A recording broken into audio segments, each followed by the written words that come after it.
on.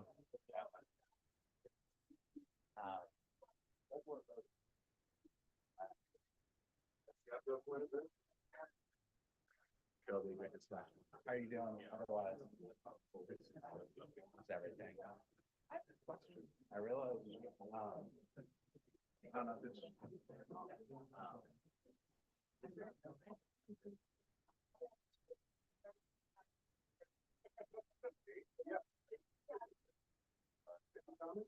yeah, I got about 1,000 or 1,200 on sitting on my desk. A digit, I would be happy to. I'm easily. We'll give you 1,200. All right. You shall receive. Ask what you shall receive. I feel like it's our duty to take a look. I'm sure we'll get a ton. Yeah, I think. By the way, thanks for that.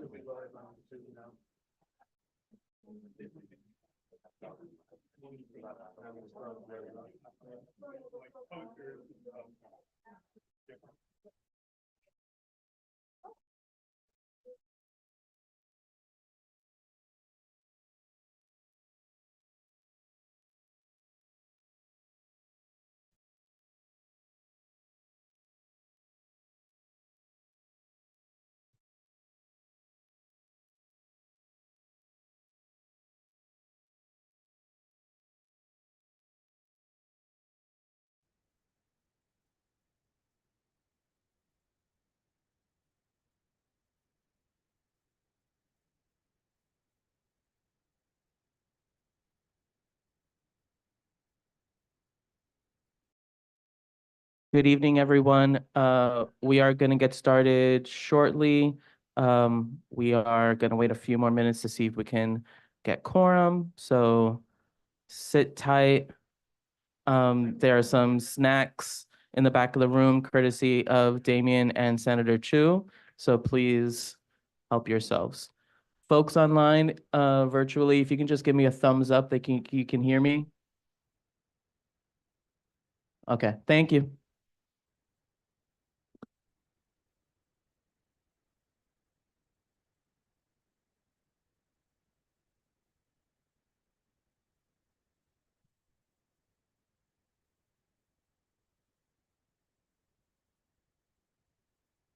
He wanted prime real estate. He wants prime real estate. I think we're not sure. Let's give it 2 more minutes and then I'll start.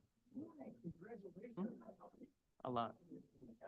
Jesus, Mary and Joseph. We can do that next month.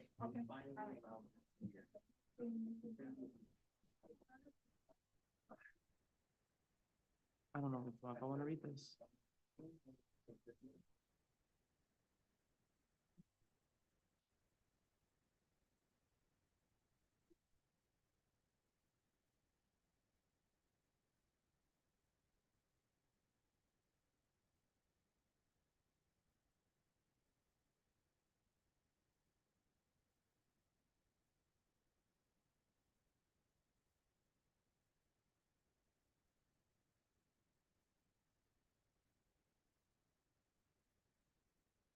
Who's on Zoom? Pardon? Who's on Zoom?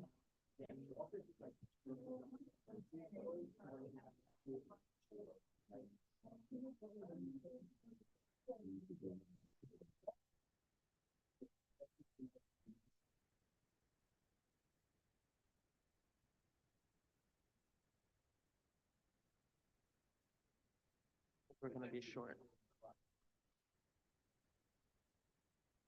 Katie's supposed to come. Let me ask her.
I'm gonna get started with the senator.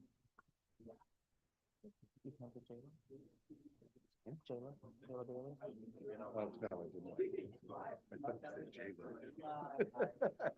I'm like, where? Jayla and Katie just walked in. Where? I have somebody in that now. No,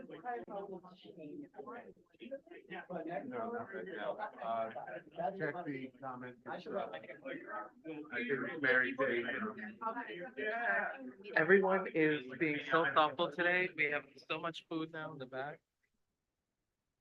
Ooh, raspberry. I like raspberry. I know, girl. Girl. Oh, chill. Good evening, everyone. Good evening. We have not made quorum as of yet, but we are going to start with some, Pat. We're gonna start with some of our electeds and community members. Good evening. My name is Julio Peña III. I'm the chair of Community Board 7. I hope everyone had a restful and relaxing summer. We have a lot to get through this evening. So before we go through some of the other, before we open up the meeting, I'd like to welcome and ask our state senator, Ewen Chu, if she'd like to say a few words. Thank you. Evening, everybody. Welcome back from the summer break. Is there some new members, correct? For the new term. So if you're new members, welcome you coming back from summer break. I appreciate your dedication and thank you for spending your time this way because I know how much you're very well paid for this position. I served on community board a couple of years, so I'm fully aware. I really appreciate your dedication. And first thing, wanna say happy National Hispanic Heritage Month. So yay! I really want to say I'm very proud, awesome, very proud to represent this diverse community over here. And this is beautiful. That's the beauty of New York City, right? And this month is dedicated for our Hispanic community and family for your dedication, contribution to build our community, to build the society. You're the one and helping us to thrive and be vibrant so that we can just share the joy all together. The music, the food, it's just so beautiful. So it's your month. Celebrate and honor, embrace it. The second thing is over the summer, my office co-sponsored many events. There's a health fair in Sunset Park. There's street cleaning on 8th Avenue. And there's also upcoming, there's October 5th, there's a harvest event on 44th Street between 6th and 7th Avenue. We're also co-sponsoring. So hopefully I'll see you all there. And we have a back to school event. We gave out 450 backpacks and another 150 backpacks specific for domestic violence families. We have a system to not identify those families. So we kind of blend it in. They have a pre-register. So those family, we're able to make sure they got the service, but their kids also be able to celebrate back to school and get the resource they need. So I want to share this because if you have any idea or anything we can work together, we will figure out how to do it right. We will figure out how to protect our family when they need the resource. We'll get it done. And yesterday is for Chinese American family and Asian American families. Yesterday was the Moon Festival. It's the Middle Autumn Moon Festival. The spirit is similar to our Thanksgiving, is to celebrate the harvest, the fall season, and to share. The main purpose is to share with your family, with your friends. So that's why I'm bringing the mooncake over here in the back. If you haven't tried it, you should. If you want to try more, take it. This is the purpose to share. It's a full moon to share with everybody. It's very sweet, so a little warning here. The whole point is this it's very proud for me to represent this beautiful, diverse community, no matter it's from the Asian family, from the Hispanic family, or just family in general from Southern Brooklyn. And September 29, we will have a parade on 8th Avenue between 62nd Street up to 48th Street. So if there's anything, any holidays, let me know. we will celebrate all together. And my office information is all the way in the back, so feel free to reach out. And my staff, Taylor, will stay in this meeting. I'm so sorry, I need to go to another one. There's 4 meetings tonight. So I'm always make myself available for in-person. So feel free to reach out and you will see me on the street. Thank you.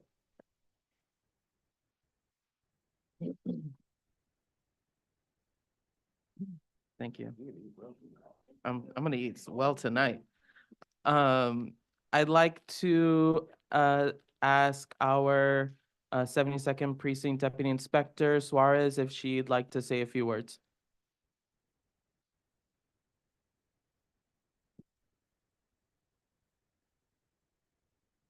This is gonna be dinner. Watch.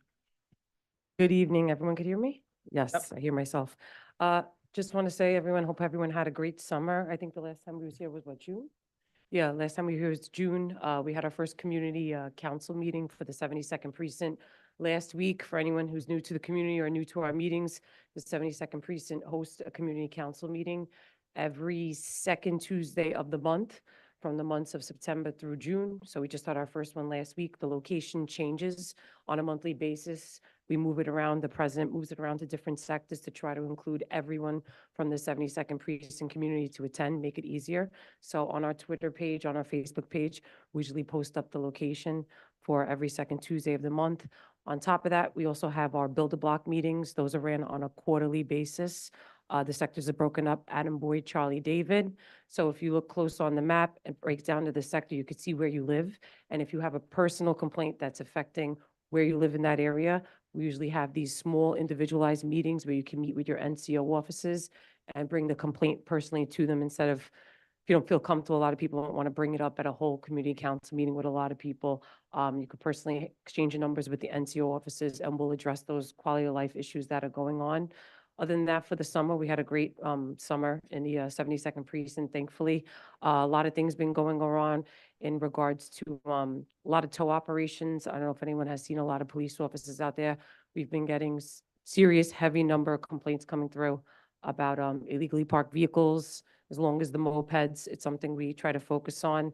We've been doing operations with sanitation in regards to these situations all over the command to try to address it and take away some of these vehicles that shouldn't be parked on the street and mopeds to make more room for who lives here or who's visiting here and who should have the right to park. Other than that, we had a great, at the end of the year, we had a great Puerto Rican Day Parade that happened in June. And the summer, the pool was open, Sunset Park Pool. We had 0 incidents all summer at the pool, which is a success for me. The YCO officers were out there every single day ensuring that the community enjoyed the pool. And up until the other day, we had a beautiful Mexican Independence Day on Fifth Avenue that went well. Everyone had a great time without further incidents. There's a few more things that are coming up that we'll be involved in. I think everyone knows this Sunday, the Fifth Avenue is having the bid festival. The Fifth Avenue bid's going to be going on this Sunday. We'll be out there helping the bid with that event, as well as a parade towards the end of the month on Fifth Avenue for Dawn of the Dead on October 27th. Other than that, I hope everyone has happy holidays for a bunch of events that are coming up. I'll be in the back for a little bit. If anyone has any further questions, I'm going to hang out. Or if anyone has something they would like to bring, if you guys are okay with that, anything that police or quality of life related that anyone would like to bring my attention that occurred anytime recently throughout the summer. We have a question from Cynthia. Yes, Oh, hi. My number Thank you. one. Yeah, thank you for being with us today. I just want to, we're going to reach out to do a meeting with you for the seniors. There's been quite a few seniors that was lost due to Alzheimer's, perhaps giving them air tags or something, educating the families about doing that. So we have very 2 high-profile seniors that went missing in the last month. Also, citywide, there's been an uptick in assaults on seniors. Unfortunately, in our community, we had one last week. So also just on seniors, I know you work very closely with Griselle and the senior center. So perhaps we could do a meeting with Griselle Yeah, I on think we should public safety definitely. in collaboration with Community Board 7. And I know Councilwoman Aviles was interested in finding out how we could get air tags for our seniors that are suffering from Alzheimer's and dementia. So nobody's family has to go through the pain of not knowing where their loved senior is at any moment. Yeah, I'm definitely agreement for that. Someone actually sent me an email, you reminding me about setting something up so we could get in touch and if we could want to do something at the senior center, I'll bring the offices down and we could do a little class and go over a bunch of things. Anyone else have? And we'll do Yes. it in collaboration with our mental health and Yes. education youth outreach committee. More agencies, the better. Yes, perfect. Thank you. Thank you so much, Deputy Inspector. Oh.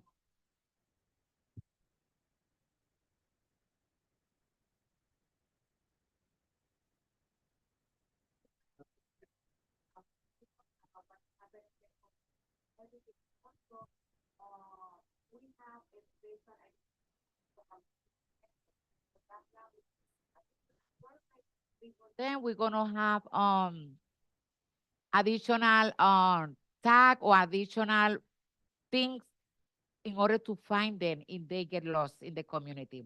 Department for the Aging send always on our alert, you know, in the email. So we also know that information. So Cynthia, thank you. Thank you. Yes, very we're much. looking forward to you. do that. Yes. Thank you. Thank you, Deputy Inspector. Guys. So I'd like to officially open up our September board meeting, and we will begin with the Pledge of Allegiance.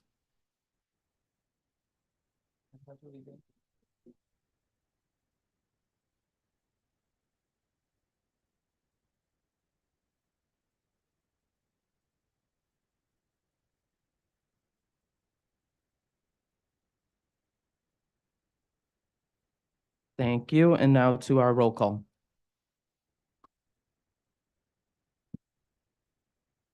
Thank you. Good evening, everybody. When I call your name, please acknowledge. If you're joining us on Zoom, please remember to unmute your name. I will acknowledge you when I hear you. And then once I acknowledge you, please mute yourself once again. Let's start with Diana Aguilar. Thank you. Crisel Amador. Thank you. Damian Andrade. Thank you. Jalia Bailey.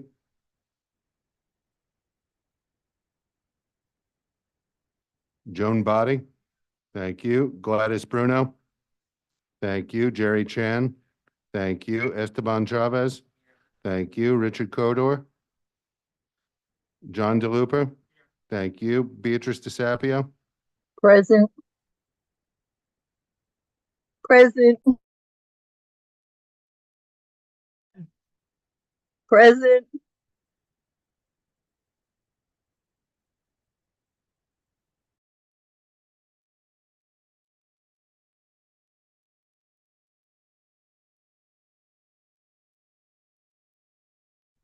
I heard you.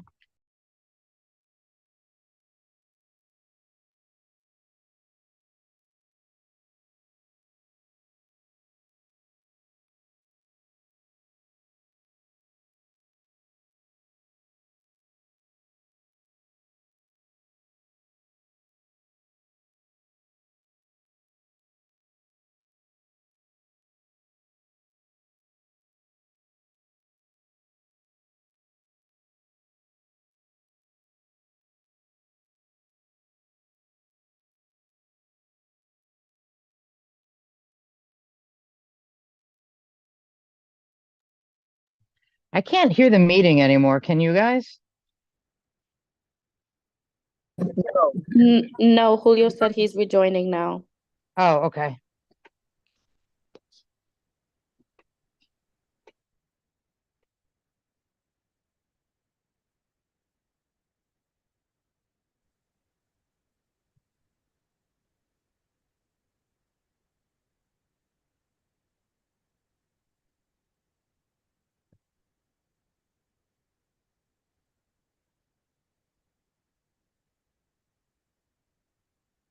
Times the charm, Beatrice DeSapio. Present.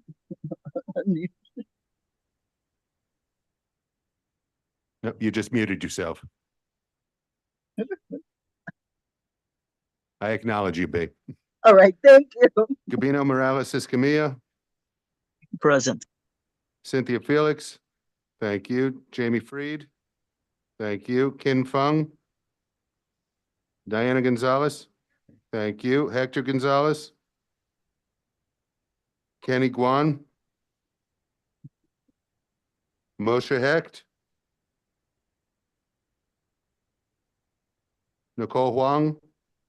Thank you. Nicholas Jackson. Thank you. Dan Kaminsky. Thank you. Jeremy Kaplan. Thank you. Aaron Keith. Thank you. Wyco. Thank you. Barbara Lee. Thank you. Christina Lem. Christine Lee. Angie Lau. Peter Lynn. Sam Lynn. Paul Mack. Antoinette Martinez. Here. Thank you. Jonathan Martinez. Thank you. Marilyn Melman. Thank you. Rosie Moda. Thank you. Jamie Nelson. I'm here. Thank you. By the way, folks who are joining us on Zoom, I should have said it for all of you, but you don't qualify towards quorum. Julio Pena. Present. Thank you. Carmen Rivas. Karen Rolnick. Thank you. Joanna Romero. Here. Thank you. Joanna, you don't count towards quorum. Nicole Ruiz. Thank you. Patricia Ruiz. Thank you. Damaris Santiago. Edward Schloman. Sam Sierra. Thank you. Kalina Sorma. Thank you. Faye Walker. Thank you. Catherine Walsh. Thank you. Cesar Zuniga. Present. Thank you. Cesar, you do not count towards quorum. I should have told you that as well, B.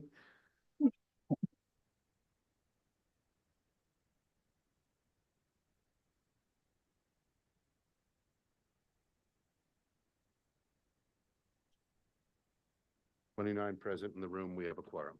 Thank you.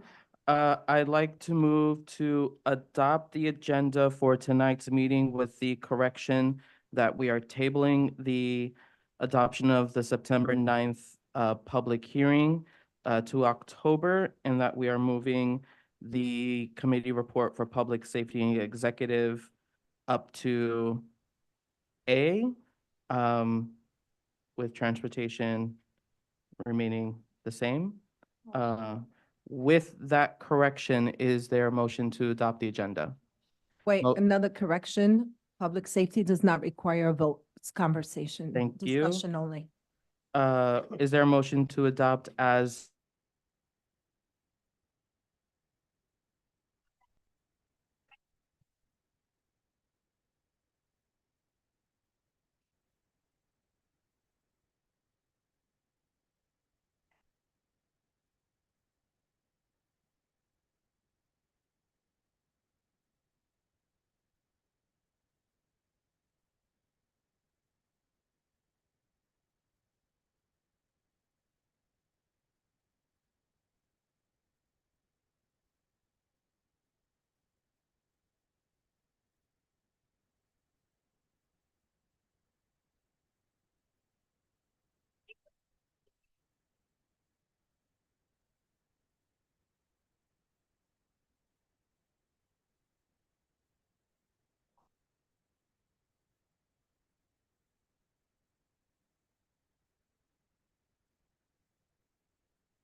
We're going to move to public comment.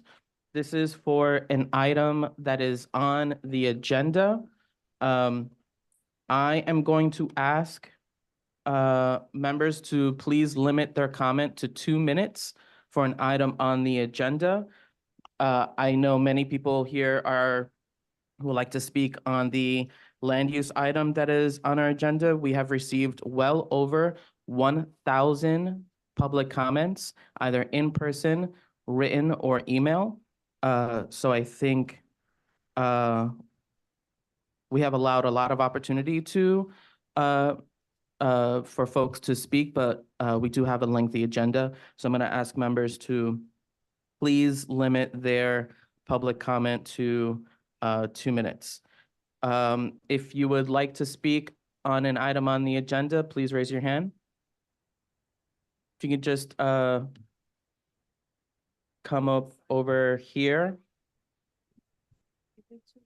Oh, yeah, thank you. Sam and Barbara.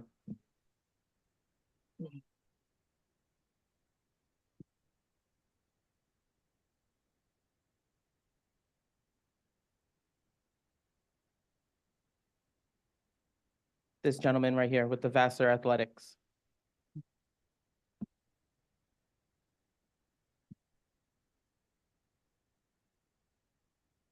Speak into the microphone and just please, yeah, it has to be very close. And just please state your name for the record. No. Is the green light on?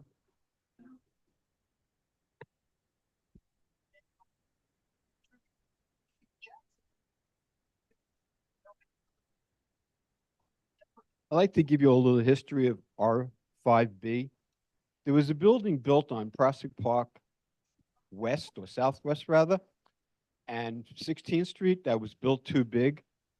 And because of that, they decided to keep congestion and big buildings out of the neighborhood. They wanted to keep it low and not high density buildings.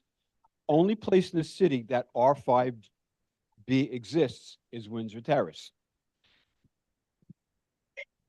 We don't need the density. We don't need 400 more people on the train station every morning. The 3 local schools are filled up and we don't have to build new schools there. We don't need another 400 cars on the street. And I got to say that the way I feel the political system works is the developers give the politicians big donations, and we're just here for window dressing to make it look like we have a say in our government.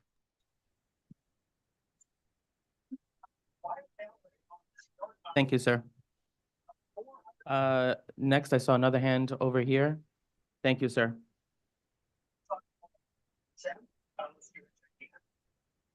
Hi, my name's Alan Schulman. I live at Windsor Place and Windsor Terrace, and I've got a different view of this thing. First of all, I want to congratulate the folks in my neighborhood who responded to this rezoning proposal about a year ago.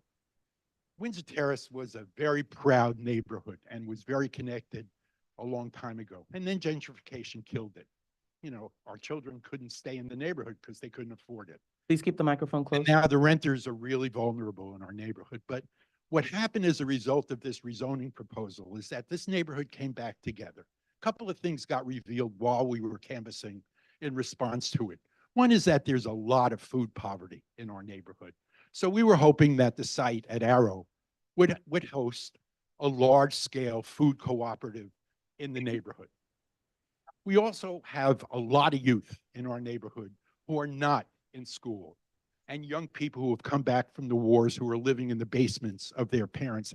And there's no job training, there's no youth program. So we were hoping that part of the Arrow rezoning would include a youth services program that would cover the 7 neighborhoods in CB7. But what's happened is that that clearly was not the case. What has happened is that we've joined a lot of the other 339 New York City neighborhoods in having fought this kind of rezoning. And we've begun the process of reestablishing neighborhood-based democracy. So my plea, and what I want to say is that we got something started that we're not going to stop doing. But the other 6 neighborhoods in CB7 have to get themselves together. And one of the things we did when we first got started was we came up with an alternate proposal. There are 339 neighborhoods in New York City. They're all defined.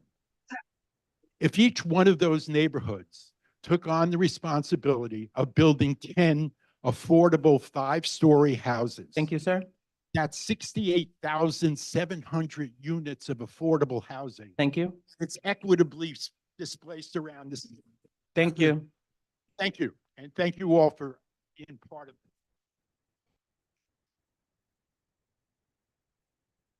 Are there any other members of the public present here in the room who'd like to speak on an item on the agenda?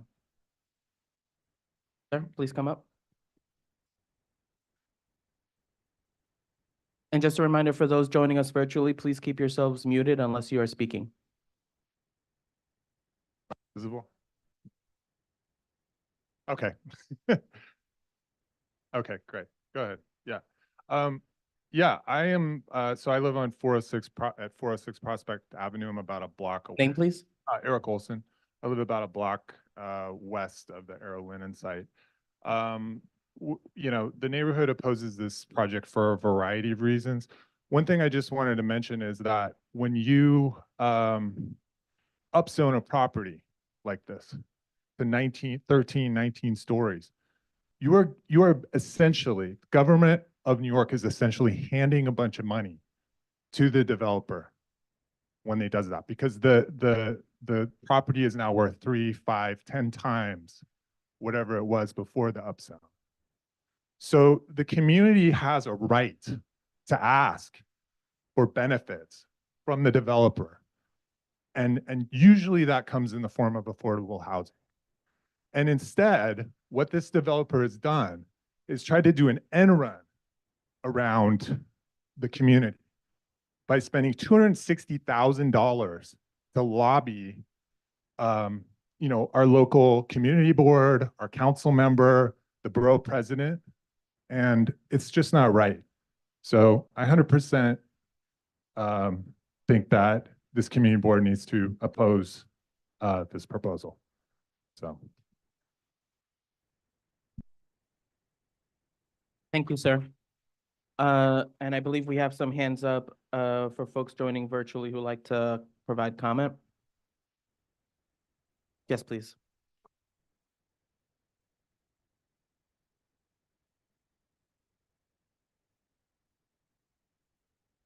Diane Hauk Johnson, you can unmute yourself. Folks, if you look at the top of the screen, if you're joining us before Diane unmutes herself, you will see, actually, you will see it, the clock in the camera. Hello? I'm sorry, Diane? that was an error. This is the 4th meeting I've attended, and I think I've joined the Thank you. chorus that this is not the project for the neighborhood. But I think I've registered that numerous times. I don't want to take up any more time. Thank you so much. Thank you.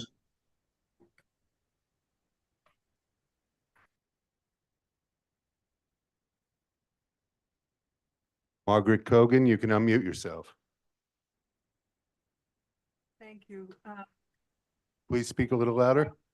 I also live in Windsor Terrace, and I just want to say that the current proposal is completely out of scale with existing structures. It will also increase the difficulty in parking, although my husband and I do not have a car. We're well aware of the parking situation in the neighborhood. And we're also, since we had severe flooding in the neighborhood on September 29th in last year, we're well aware of the limitations of current infrastructure. The sewage and water drainage system is antiquated and insufficient even for current structures. So this proposal seems completely inappropriate, and the community board needs to consider the impact on the rest of the community. Thank you. Thank you.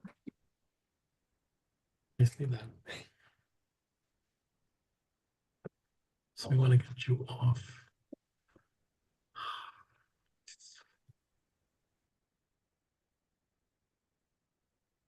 Nicole Cartagena, you can unmute yourself. Hello. Hi. 2 minutes. Hi. Thank you so much. I can't speak enough against this rezoning proposal. I live on Prospect Avenue and I've been here for the past decade plus. I live adjacent to the Arrow site, and not only on the temporary level of when this building is constructed, it will totally disrupt the entire neighborhood. But right now down the block, there is a 4-story building being built that has been slow going. And the one crane and the one truck that comes to deliver the supplies and work on that building already block Prospect Avenue in both directions, to the point where everybody starts honking. School buses can't come down the avenue. Emergency vehicles can't come down the avenue. So there's a delusion that somehow Prospect Avenue is some wide boulevard, when actually it's only 4 car widths wide. So the idea that you're not, just even to the construction alone of an entire 2 multiple story high-rise towers, is just plain delusional.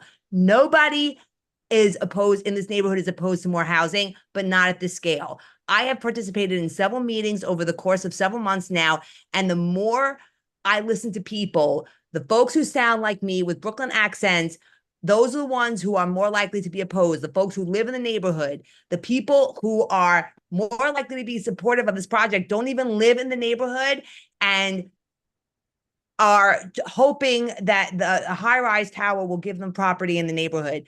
Look at all of the property, the high-rises that are going up on 4th Avenue that are vacant. How about the Brooklyn Tower that is now in foreclosure? So we already have so many high-rises that are being built around Brooklyn that people are not even living in. So please, please vote against this proposal. It is completely unsustainable on a variety of levels, and I appreciate all of your service to the community. Thank you. Thank you.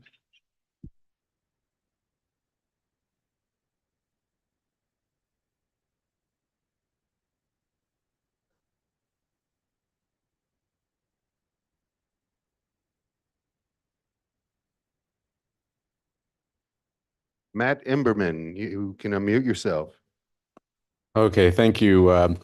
And as the previous speaker said, I'm also really against this current idea of building a building ranging from 13 to 19 stories. I mean, understandably, any building built inconveniences people in the short term, but the question is, what's a long-term benefit to the community? And, as housing not high rises is put forward, other people who have developments in that could be fully affordable, that benefits the community. There's an idea the community is not for more affordable housing, more housing. Absolutely not. But the question is the community being served by a lesser amount of affordable housing and then lining the pockets of the developers? Because once they get paid, we don't benefit from it. We don't get anything from it. Long term, the community suffers. But if we have, as we have, an option for, fully affordable housing in a building that's in scale with the neighborhood, won't continue to overwhelm our already backed up sewers and all of the services that we all have to struggle with getting, like parking and other things.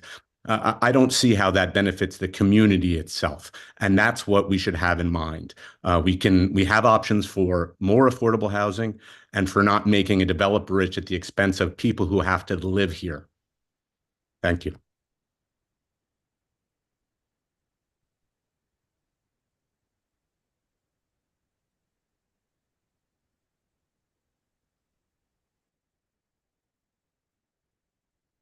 Peter Sluska, you can unmute yourself. Hello. Thanks for letting me speak. So I've also been to all of these meetings. Clearly, the overwhelming majority of people who live in the neighborhood are very much against this proposal. Nobody is against housing. Nobody is against upzoning to create more housing there. But the scale of this will literally dwarf everything in the neighborhood. It makes zero sense. It's completely non-contextual. If a single developer and landowner can walk in and get a plan like this rubber stamped, you are virtually rendering zoning laws essentially obsolete. I would also like to read a quote from Councilmember Hanif's own website, where she claims, and I quote, to be opposed to gentrification that's prioritizing real estate developers over community members. Yet this is exactly what this is. This has been a commercial site, laundry site, for 100 years, or almost, if not a little over. There's no reason why this has to rezone right this second, moments before the City of Yes initiative goes through, where we look at zoning and our housing issues on a citywide basis. I urge everyone to vote this down and build something rational there that does serve the community. Thank you. Thank you.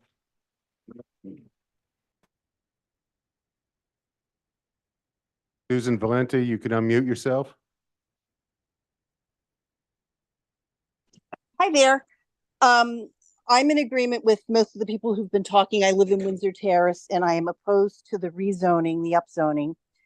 And something that I'd really like to have addressed, and I've asked Shahana Hanif about this many times, is has anybody looked at the underwater aquifers that go through this neighborhood? We have a water table problem, but I've also been told by the old timers that there's an underwater rivers that run through here. And I don't know how, if even Prospect Avenue could sustain such a big building.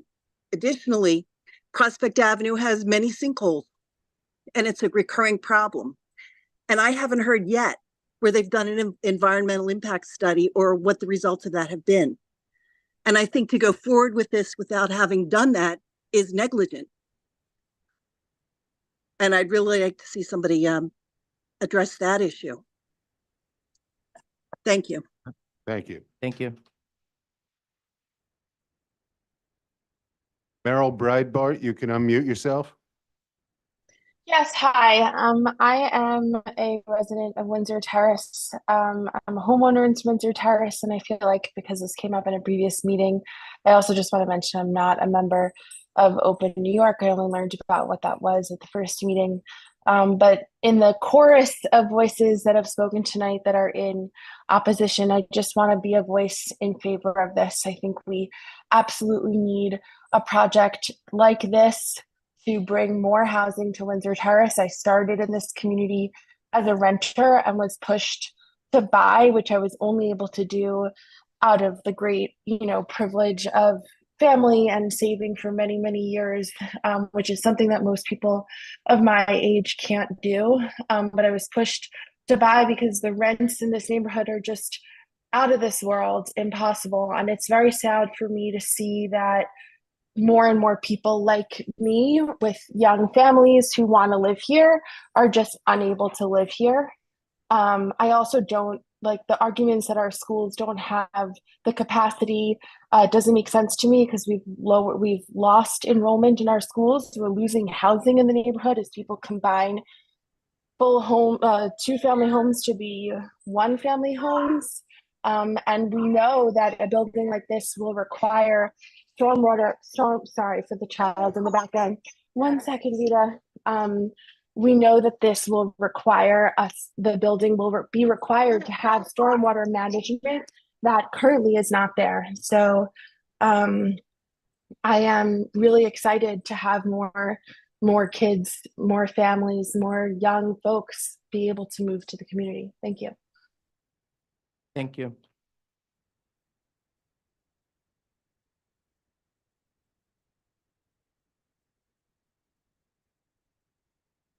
Jamie Silverstein, you can unmute yourself. Community Board 7, thank you very much for recognizing me. There are 4 issues. One is proportionality. A 13 to 19 story tower is not proportionally correct for this neighborhood at this point in time. It's a greedy land grab, and we all know that. Second, rent. There's a difference between luxury apartments and affordable housing. This would have 25% quote unquote affordable housing. That's insufficient for our needs. The rest of the units would be luxury apartments. So Miss Breitbart would not even be able to afford one of those luxury apartments simply by virtue of the fact that they would be completely and utterly unaffordable. Thirdly, infrastructure. We do not have the infrastructure in this neighborhood to sustain that many people. And there has been no movement on Arrow's part to donate, contribute, or have a plan towards increasing or improving our infrastructure.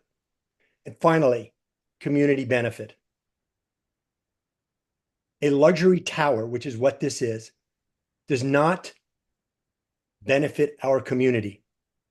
What we need wholly is affordable housing. I'm going to repeat it, affordable housing.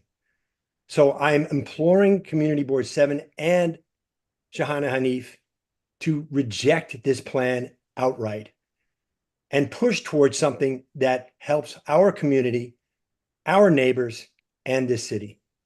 Thank you very much.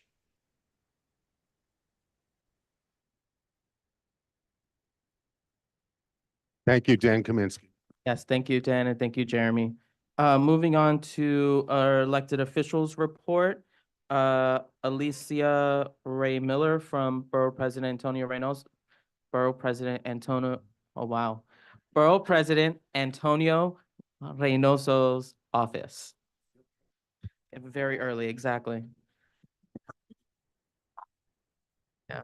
Senator Chu spiked the mooncakes. Thank you guys for having us here. We're so happy to be here, and Borough President Reynoso was here on Monday. Oh, hello. It's great to hear everyone's feedback. Mine are just some check-off notes for people to know. And we do have a formal process in the hearing further down after the community board weighs in, so there'll be more hearings around that end. But on Borough Hall's end, we have wishing also Happy Latino Heritage Month. Happy Mid-Autumn Festival. The summer has been busy. We are happy to have finally located 1.25 million allocation to help Mixteca, a local nonprofit, to go and receive its permanent home in Sunset Park. And recently broke ground on upgrades to South Brooklyn Health and Hospital's Women's Health Service, which the BP fully funded with 18.5 million in allocation of FY23. We are partnering with back to school events all over the borough. We announced the creation of our 50,000 community baby shower fund. So nonprofits are welcome to go and apply to host a community baby shower for people in eligible Brooklyn communities. And there are a few upcoming events, Hope Over Hate concert coming next Friday evening. It's in the Cadman Plaza right in front of Borough Hall. We're having a Sustainable City Summit hosted at Borough Hall in the next few weeks, and also specific to Community Board 7, as well as 10 of the other areas. Our office is convening a community advisory group working with the State Department of Environmental Conservation on their community air quality and monitoring initiative for Brooklyn.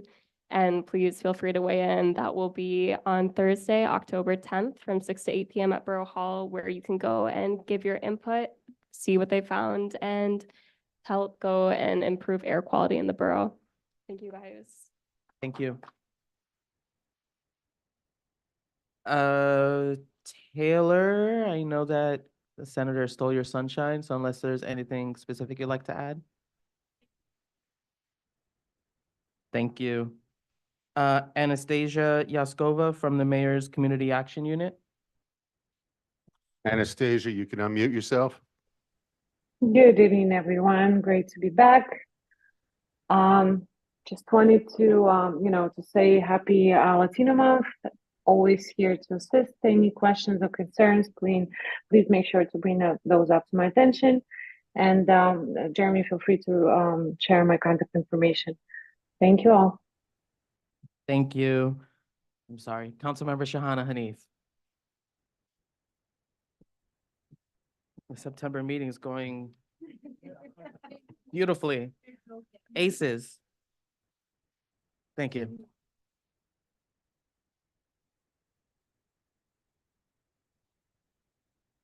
Hi, everyone. Good evening. Great to see you all. Thank you. I see your sign.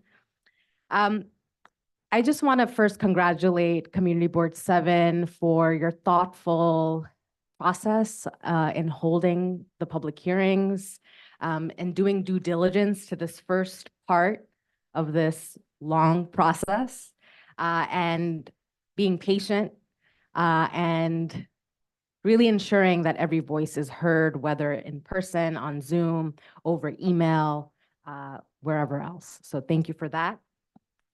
I've attended now every hearing that CB7 has hosted, and I have heard loud and clear. I'm continuing to read the emails being sent my way. And there's a lot of considerations and opinions on this project, which is forthright and present in the last few meetings. And so what I want to be clear about is that as the project stands now, it doesn't go far enough at all. And the issues that have come up over and over is infrastructure, affordable housing, addressing the climate concerns, community benefits. So I'm looking forward to continuing. I'm looking forward, and again, Jack, this is the second time you've interrupted. I would just appreciate some respect because you don't do this with other elected officials. Let's be very clear about that. It doesn't go far enough, and I want to make sure that I continue to be a collaborative partner with this community board, with the residents in Windsor Terrace as this application progresses. The borough president's representative shared that the BP's office is the next in line. So I hope to see you all in those hearings as well. And I know that this group, the very diverse group, will be very prepared as that comes up. And of course, I look forward to tonight's discussion and vote. And now I'll move into some non-hour updates from my office. I don't represent a lot of Community Board 7, but still really grateful to be here, and I'll share what's relevant. The sanitation department is implementing some mandatory trash containerization for residential properties. I'm not sure, has sanitation already come and given a presentation? Okay, not yet. And have you announced it? Okay, not yet. So this is coming up, and unfortunately, all properties with 1 to 9 residential units have to use a bin with a maximum capacity of 55 gallons and secure lids. And the administration is enforcing purchase through bins.nyc. And if you want to get your bin on time before the November 12th deadline, you got to do it by October 1st so that you don't get fined. We're going to be in a period of just observation and evaluation. And so I encourage folks to share what's coming up so that we can propose amendments if it's required and go from there. This was a decision that did not include the city council members, did not include an input process from the city council. So right now, I can't do much more, but to really lean on our residents to share how this is going for you all. Some constituent services update. I host a monthly meeting with our Brooklyn Borough Commissioner, Keith Bray. Today was our September meeting. And the biggest concern that I keep hearing about is daylighting. As you all know, the administration made a commitment to 1,000 daylighting intersections over the year. They tell us that they are close to achieving the 1,000 daylighting or intersections across New York City. And I await for that whole list, but we're in August, so I'm giving them a little bit of leeway here. We are penning. Quiet, please. My office is penning a letter with district recommendations. So although the Department of Transportation is determining where daylighting will happen, I'm making sure that our priorities are on the table for them. So folks in the 39th district, please reach out to my team and I if you have ideas about where there should be more visibility for pedestrians. Really want to work together in expanding that footprint to really ensure that our cyclists, pedestrians, youth are safe. just one event to highlight, September 28th is the first Brooklyn Marine Terminal Community Engagement Workshop. Please show up to that. A lot is at stake. There's only 3 sessions planned right now, but in my side of the district, we're working with groups to push for more engagement. So just please be on the lookout for information. I encourage you to sign up for my newsletter where this information is shared. Also on our socials, we really need to pack the room for the Brooklyn Marine Terminal because that's going to be a huge change coming into our community. Thank you all. Thank you, Councilmember. Before we continue with the elected official report, we've done a really good job of keeping our composure and making sure that all voices are heard. And I want to make sure that we continue to do that. We were going to respect every speaker this evening, whether we agree with them, whether we disagree with them. That is the tradition and history of this board. And I want to make sure that everyone in this room understands that. We are not going to shout and talk over people. This is a board meeting. This is not anarchy. So with that said, Victoria Geisinger from Assemblymember Carroll's office. Thank you, Jeremy.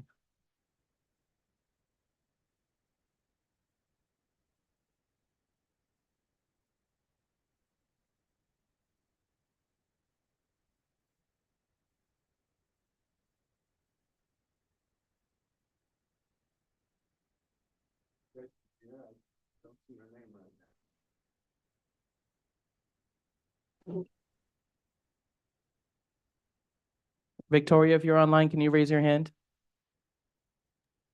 Victoria says she's unable to mute in the chat. I have to give her permission, but I don't see her name. Please ask her, Victoria, please raise your hand.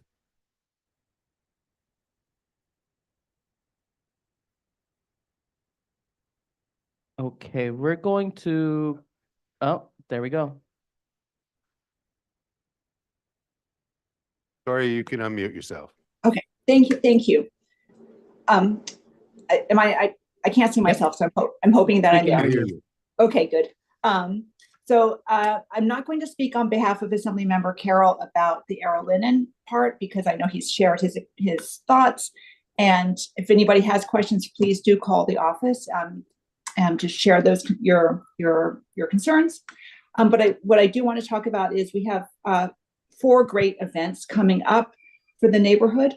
On October 9th, we will have the Department of Sanitation at our office at 416 7th Avenue between 13th and 14th Streets. Department of Sanitation will be doing paper shredding from 9 to 2. Just no need to make reservations. Just come on up with your paper to shred. That's 9 to 2 on October 9th. The same day inside the office, but you do need to call to make an appointment. We'll have the Department of Finance. If you have any questions related to STAR, property taxes, SCREE, anything like that. So please call the office. And on October 30th, also a Wednesday, we will have from 10 to 2:30, we're going to have the Department of Buildings will be there. So if you have any buildings issues you need to discuss, again, appointments are required.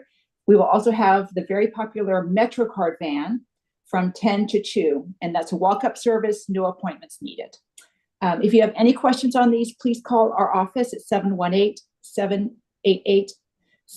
I'm sorry, I'm very tired. I forgot my number, but I'll put it in the chat. Sorry about that. Thank you. No problem, Victoria, and I feel it. Myra Molina from Congressmember Dan Goldman's office.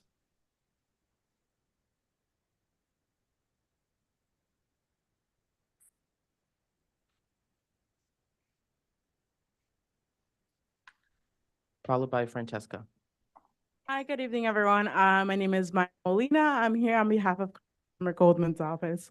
Well, I just want to start off by saying Happy Hispanic Heritage Month for all of you that celebrate.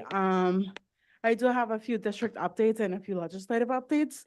The first one would be that Congressmember Goldman has secured $160 million for New York City to improve climate resiliency efforts, mandating comprehensive flood protection plan in the Water Resource Development Act. What does this mean? Through the House passage of the Bipartisan Water Resource Development Act of 2024, the Congress member has secured key funding and policies to improve New York City's climate resiliency efforts. This would mandate a provision in the bill of the United States Army Corps of Engineers to perform a New York, New Jersey harbor and tributaries focus area feasibility study act that addresses the variety of flooding threats facing New York City, including tidal and river flooding. Another update is that Congressmember Goldman has pushed to protect victims of SNAP theft. That's a really large issue in Sunset Park, and I'm assuming all of the neighborhoods of CB7. He has co-sponsored the SNAP Theft Protection Act, which would aim to update the supplemental, SNAP to allow states to use existing SNAP funding to refund stolen benefits to victims of SNAP-related scams. Another large one for bilingual speakers in this community. Congressmember Goldman is working to remove language barriers in the workplace.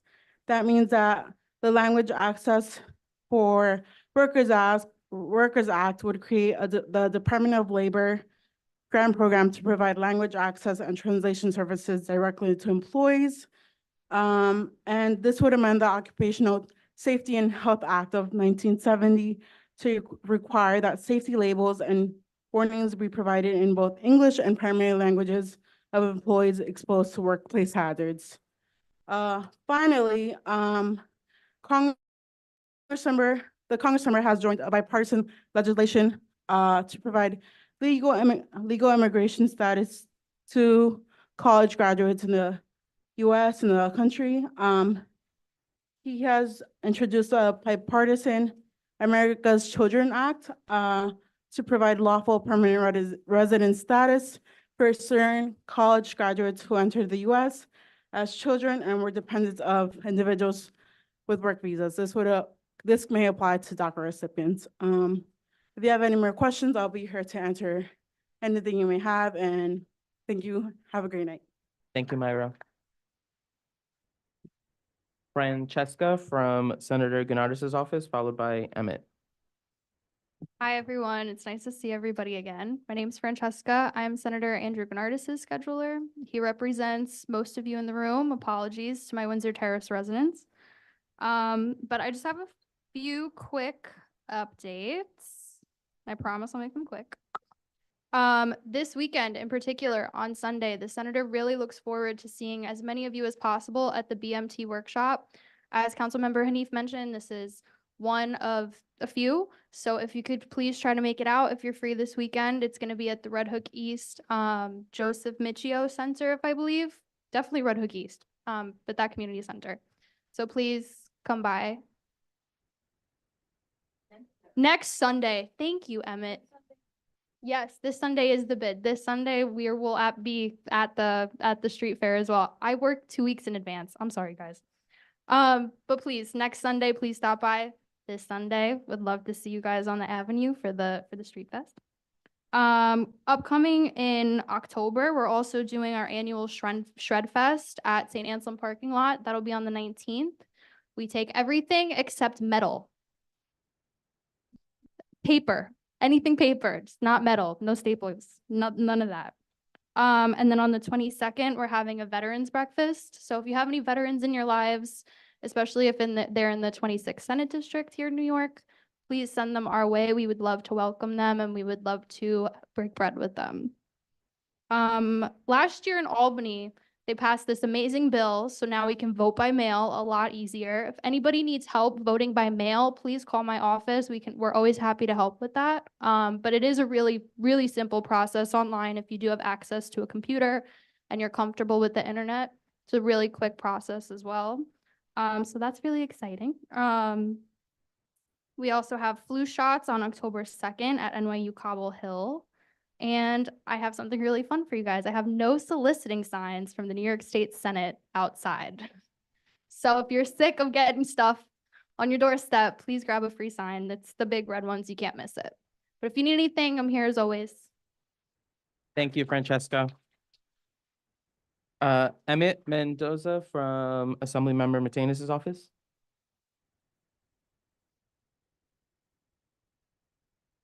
Good afternoon, everyone. First, let me say Feliz Mes de la Herencia Hispanidad. Happy Hispanic Heritage Month.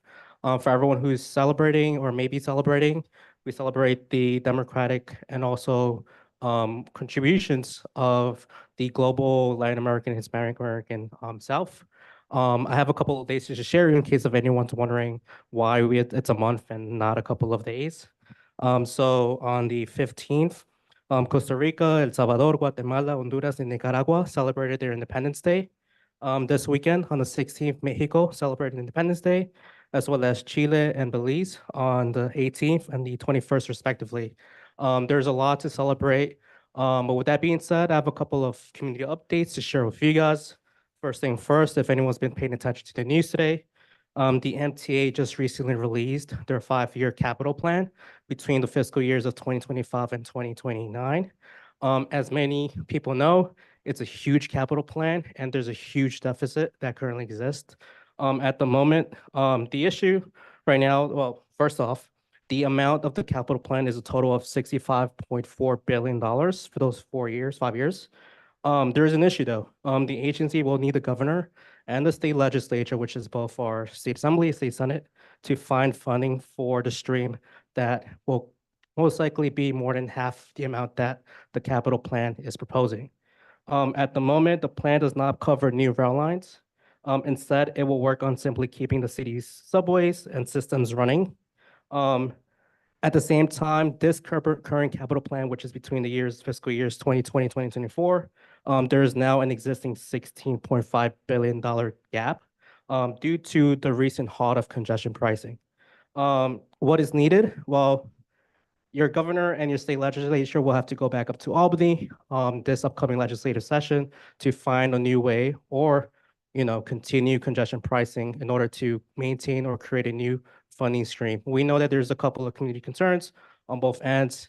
The congestion pricing was meant to modernize upkeep, but also allow our subway systems to run more efficiently, to become much more equitable and accessible to everyday commuters. At the same time, we know that there's a lot of concerns, especially within a lot of our businesses and people who are disabled or also seniors as well. If you have any questions or concerns, feel free to reach out to our office. We're happy to listen to comments and we're taking all concerns in. Thirdly, we're having our upcoming State of Housing Town Hall on the 29th this Sunday at Our Lady of Perpetual Help, OOPH. Basically, it's an update on what happened this year on the housing crisis and what the state legislature passed. There's a couple of updates, but the two biggest ones are the changes around folks who live in private apartments regarding the passage of a version of good cause eviction, but also IAIs, which will impact rent stabilized units. IAIs are individual apartment improvements. We all know that there is still a housing crisis that exists. The example right now with the rezoning that is taking place, which by the way, we have no comment on because it's outside of our district, but we are listening and we understand it's a big fight because anything that happens to the north of our district trickles down and impacts us here down south too. With that being said, there are colorful copies in the hallway. Please take one. If you're looking for a Spanish and a Mandarin or Chinese version of the flyer, please reach out to me. I have a couple of copies with me. And then lastly, the last thing I want to share is that October 1st is going to be the applications for the new commercial security tax credit will open up. This is a $5 million new funding stream available for small businesses to apply to get tax credit for security cameras, new security systems. A lot of it will be available as a tax credit. The agency that will be in charge of administrating this new program will be the Division of Criminal Justice Services. Program won't open up until October 1st and will end at the end of the month. With that being said, just one more update. If the program for SNAP, which the Congress member's office is fighting graciously to make sure that the renewals for SnapDev are renewed. Unfortunately, at the moment, those renewals for, not the renewals, the refunds for Snap skimming and Snap fraud will end, the federal mandate will end at the end of this month, which means that if there's any person or individual who was scammed or had his food SNAP benefits stolen, they will have until the end of the month to submit that report and get that refund. The good thing is that cash assistance programs and applications, if they are food SNAP, if there are cash assistance SNAP skip, not skimming, cash assistance skimming and fraud, that will still continue past the September 31st deadline. But we're fighting also in the state assembly to address that issue. With that being said, any questions, concerns, feel free to talk to me afterwards. Thank you. Thank you, Emmett. And Rob Aguilar from Councilmember Avila's office. Rob, you could unmute yourself. Good evening, everyone. Rob Aguilar, District Director with the Office of Councilmember Alexa Aviles. Have some quick updates. First one regarding the Brooklyn Marine Terminal. Hundreds of residents attended the Brooklyn Marine Terminal Task Force information session earlier this summer, and our office recognizes that this task force must operate with transparency and within a publicly accountable process if we are going to have any sort of success. So we need as much of you all to turn out for the first public workshop. This is going to take place Saturday, September 28th from 11 a.m. to 2 p.m. over at the Mikio Center at 110 West 9th Street in Red Hook. And we also have some legislative updates. We have an immigration hearing coming up on September 24th at 1 p.m. This hearing is titled Assessing the Mayoral Administration's Compliance with Local Law 30 of 2017. This is designed to improve access to city services for individuals with limited English proficiency. If you are interested in attending or testifying, please reach out to our office for further details. Also, there was a hearing in the Environmental Committee regarding the council members' legislation, which would expand the number of languages that the Citizens Air Complaint Portal is available in. This will allow many more opportunities to submit idling complaints in different neighborhoods in many different languages. So again, if you're interested in participating or would like more information about this, please reach out to our office. Also have some events to invite you all to. Tomorrow we're kicking off our Civic Series presentations, and we do these, we start every year around September, and these are info sessions, presentations, where we bring out to the community in different parts of the district. This one is going to take place tomorrow at the Sunset Park Library over on 51st Street on 4th Avenue, 5108 4th Ave. This presentation is titled, What is the City Council? Now you can come and learn about the council, our role in government, what our office does, and how local programs and services get funding. Now, high school students, if you know any high school students who need to complete community service credits, they will get 2 hours credit for attending this presentation. Again, that's tomorrow at 6 p.m. over at the Sunset Park Library on 51st and 4th. Also coming up, we are happy to be hosting the Mexican Independence Celebration over at City Hall. That's going to take place Wednesday, September 25th at 6 p.m. We'd love for everyone to come out and enjoy some food, beverages, performances, and we've got some great honorees that we will be presenting proclamations to. Also, another very important event, the Climate Justice Festival. This is taking place September 28th from 2 to 7 over at Pier 4, Brooklyn Army Terminal. We'd love to see you all out there. This event is being hosted by Uprose, and our office as well is co-sponsoring this event. There'll be music, events, just a great fun time over at the pier. And that is all I have for this evening. Welcome back, everyone. Hope you all had a great summer. look forward to seeing you in future meetings. Thank you. Thank you, Rob. Moving on to our committee reports. First up, public safety and which was a joint committee meeting with executive committee. Cynthia?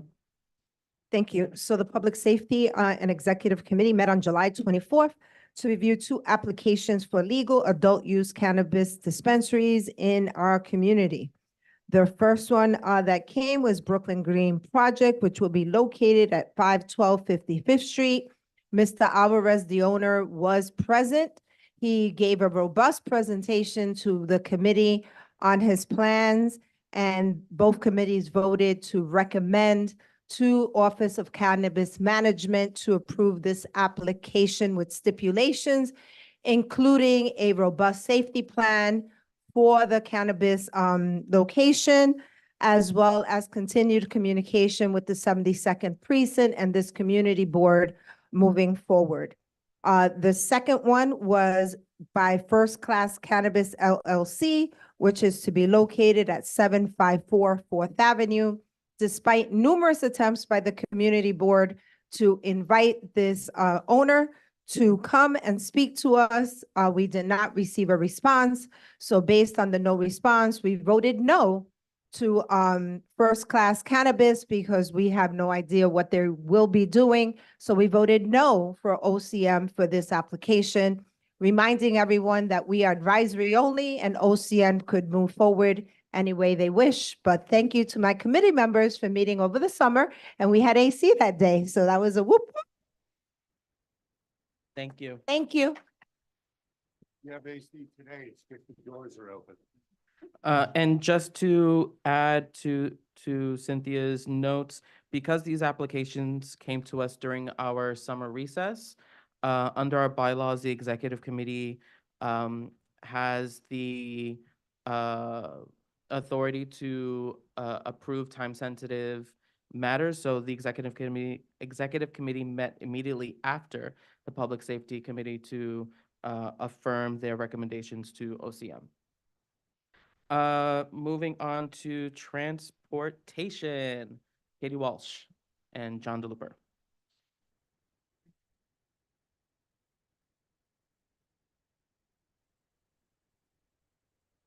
Good to see everybody. So we had our committee notes sent out. So I would encourage you to look at that. I think I'll just work backwards and I'll tell you a little bit about the summer very quickly. But we did have a meeting in June, Transportation Committee, and we had a presentation from MTA on the long desired and awaited 36th Street elevator. That was only just a few days after we heard the announcement about congestion pricing being canceled. And they said in that meeting that this elevator would go ahead, despite what we heard. And they just came back and said that they're going to come back and do a presentation on the design. And we've now scheduled that for all of you who are Transportation Committee and anyone who wants to come, October 17th. So there will be a presentation and that announcement for that meeting will go out soon. But we did bring up a lot of additional issues and concerns, including an additional egress, that's an additional exit. You all in the community will remember that horrific incident that happened at 36th Street where, we had to get people off the subway really quick. Sorry, I inhaled something. So that's the MTA presentation. The other, thank you. Agenda item that we had at that point was the truck redesign study. And so that did close because it was over the summer, but this is specifically a piece of legislation that Councilmember Aviles had introduced, local law 171, to look at the city's truck routes, which haven't been revisited since the 1970s, really to get at issues related that this community faces broadly on trucking and transportation. So we're waiting on what that feedback looks like, but this was citywide where people were providing comments, and we had solicited comments from Community Board 7. I do just want to acknowledge that a lot continued over the summer, as it always does. And I will flag that transportation members and community board members, we provided a lot of feedback on the dining out process. The dining out process is the sheds for people that had been introduced during COVID, and then the process changed. So over the summer, because we didn't meet, the application for Loren, which is located just around the corner, but I'm going to forget the street address for Fifth Avenue and 40th Street. So they do have a public hearing scheduled for September 27th that you can join virtually. DOT is doing that because we didn't meet over the summer, so they didn't have a chance to come here, which kicked in the process that DOT has, which is a public hearing. So that's September 27th. I did also want to acknowledge that we had a couple neighbors who were very vocal about the trees that have died along the Brooklyn Greenway. So trees provide so many benefits, especially during the summer, and with heat and with water. We're getting more extreme weather events because of climate change. And so there's been a lot of follow-up about the number of trees that have died along the 2nd Avenue Brooklyn Greenway. And the confirmation is that Parks Department is responsible for those. The Parks Department is responsible for the trees, and they, at this point, have said that they hope to do new street installation for trees in 2025. So this is a big issue that you can imagine that we're all dealing with on having something put in, but then the maintenance on it being a concern. I will try and go quick with these last few. We also learned that a grant that EDC had applied for, it's called the RAISE grant. This is specifically for one-way pairs, one-way conversions on 1st and 2nd Avenue. That grant was not awarded to EDC from the federal government.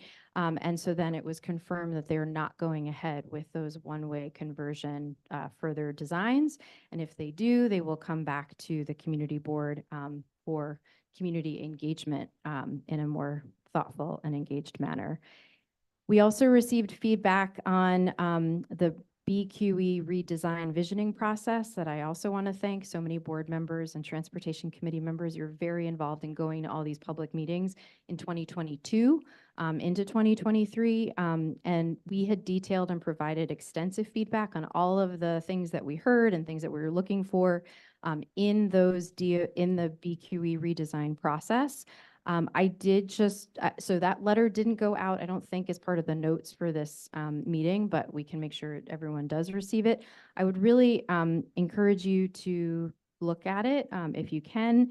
And I did just want to note in particular that they being Department of Transportation, made sure to respond to many of the concerns that we've raised about 60th Street and 3rd Avenue. Now, this is still a bit of a work in progress, but over the summer that they had made changes to including signage, increasing the signage that's there at 60th and 3rd, as well as deploying the mobile speed cameras, as well as putting in a speed bump. This is scratching the surface of safety that we can do at this intersection, which is the worst in our district. And it took a lot of advocacy and a lot of involvement and participation, but I just want to make sure I reflect that back to everybody that came through. And I will leave it there. Thank you. Thank you, Katie. And moving on to land use, which should be quick.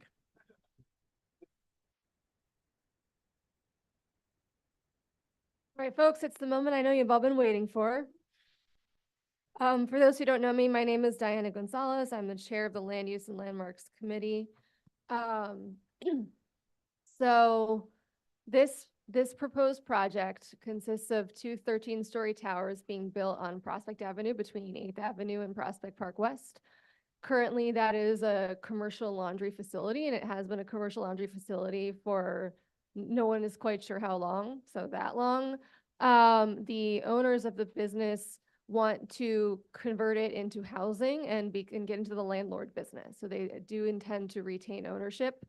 And in case you didn't notice, there was an immense amount of community engagement over this issue. We had a total of 3 parts to our meeting. The first was on Monday the 9th, where we met at Shepherd's Hall at the Catholic Church on Prospect Park West. We had between 400 and 500 attendees. The second meeting was the following Thursday on the 12th, which we did over Zoom so that more people could participate. We've got a lot of testimony, both for and against.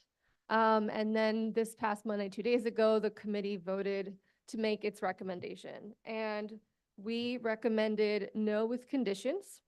And the condition is that Arrow Linen retract their application and do further community engagement with Windsor Terrace residents to do more transparent meetings, consider the feedback and concerns, and resubmit their plan after several community planning and visioning meetings.